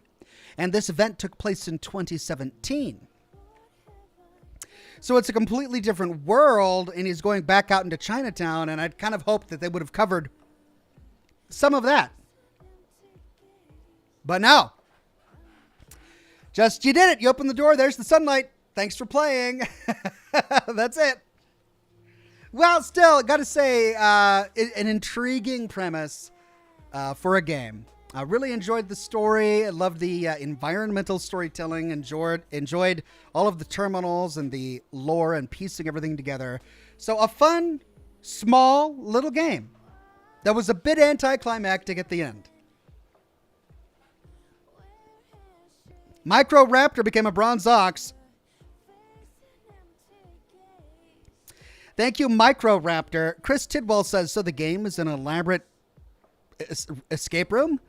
Well, I mean, towards the end, yeah, but the first 2/3 of the game was exploring the fake memories that this company made for us and learning the story that they had told there and coming to terms with the fact that according to that story, we had murdered our wife and child because in an ill thought out attempt to save our child from being worked to death by our wife.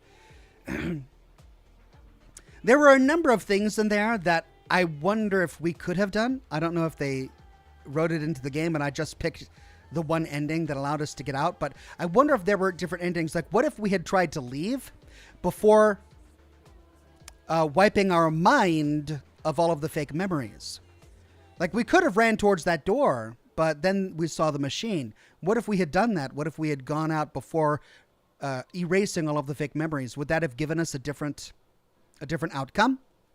We saw an option to select other patients from the drop-down box. And we knew from the registry that we discovered earlier in the game that there were a number of other people who were connected and alive. So what would have happened had we chosen some of theirs from the drop-down box instead of ours and then run the wipe memory program? It might not have worked because they had to physically be in that chamber and they couldn't be in the chamber, so maybe it wouldn't have worked. But exploring other ways to end this would have been really interesting, and I don't know if they did that or not. Micro Raptor says, about as anticlimactic as entering Diamond City. It's an interesting take. You thought entering Diamond City was anticlimactic? With the giant gate that opens and the intrigue between Piper and the mayor and then this huge city to explore, you thought that was anticlimactic? Okay.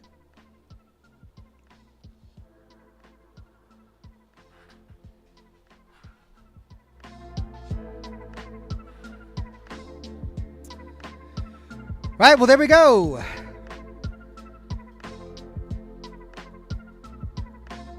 There we go. That's the credits. Any post-credit scene? Guess not.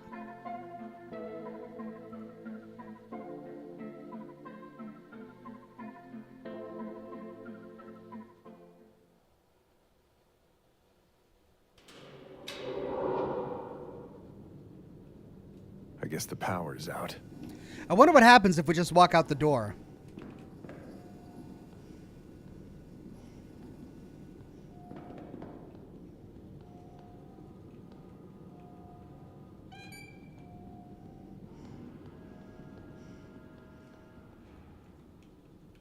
Oh, come on. Ugh.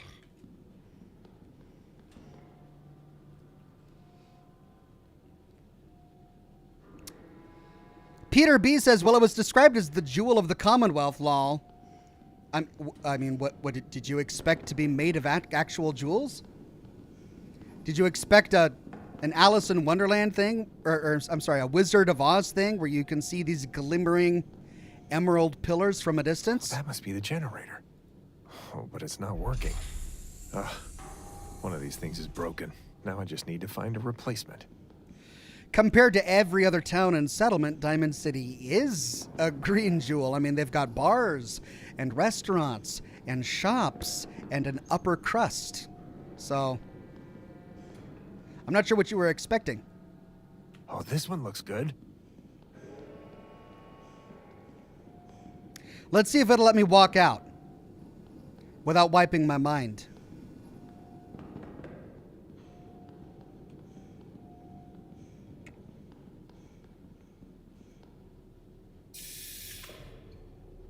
Perfect.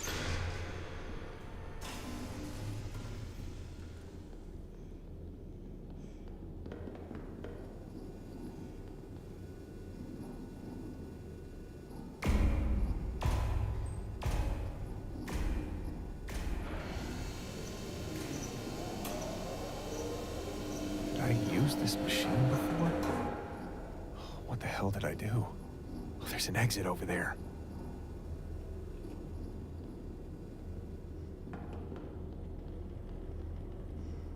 I mean, there are bloody footprints in here.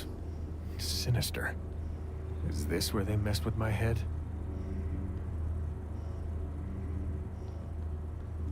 Locked. It looks like I need an ID card to get out of here.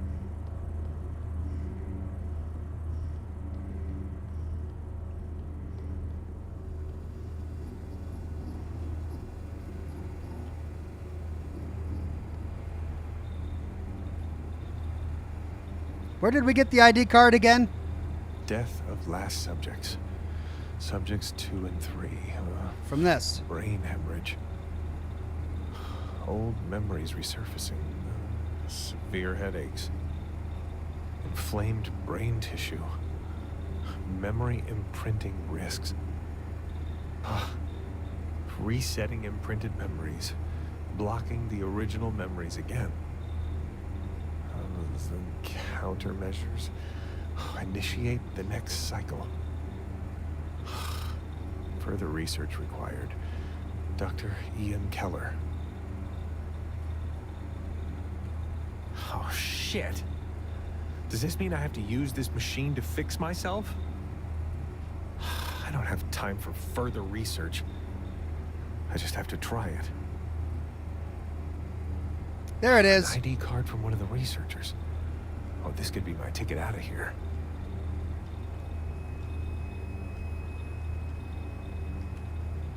Oh, my head. Focus. Okay, we've got the key card. We should be able to leave. I wonder if the game is going to let us leave without fixing our head. Does that give us a new ending? Must use the machine to fix my head or I'll die. No, it doesn't. That's the only ending. There's only one ending, and we got to go through all those puzzles to get it. Frustrating.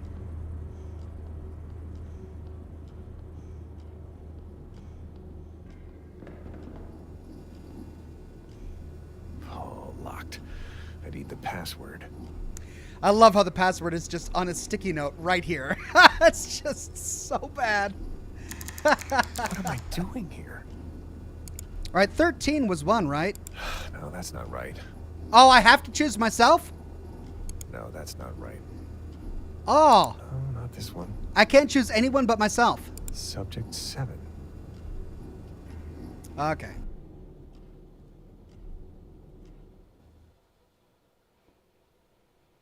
Well, there are no other endings. Let's see if we got all the collectibles. I don't think I did. Whoa. Chapter 1. Nice. I got these cool collectibles. Are these mine? I stopped smoking when we had Dory. All right. 8 out of 10. 4 out of 9. Wow, I did bad on this one. 3 out of 6. Not too good.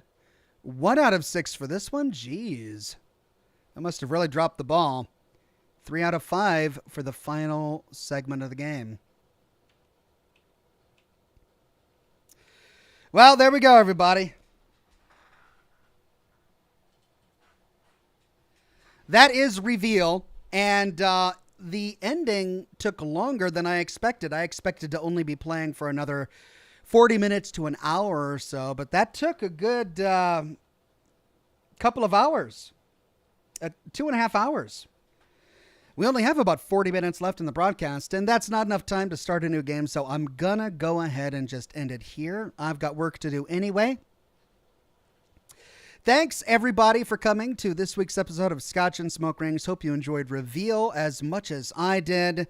I'll be finding a new spooky game, interesting walking simulator or puzzle game or horror game to fill the slot next week. Thank you all for your suggestions earlier in the broadcast. I've got them marked on my list, and I'll go through them and find something that's going to be a lot of fun for all of us. Hope to see you then. Remember, no more broadcasts next week except for Scotch and Smoke Rings. I'll definitely let you know when my schedule changes. But in the meantime, lots of YouTube shorts and lots of new lore videos to come. Thanks, everybody, for watching. Thank you for your support over all of these years. And I'll see you all again very soon with more lore videos and more live streams. Bye-bye now.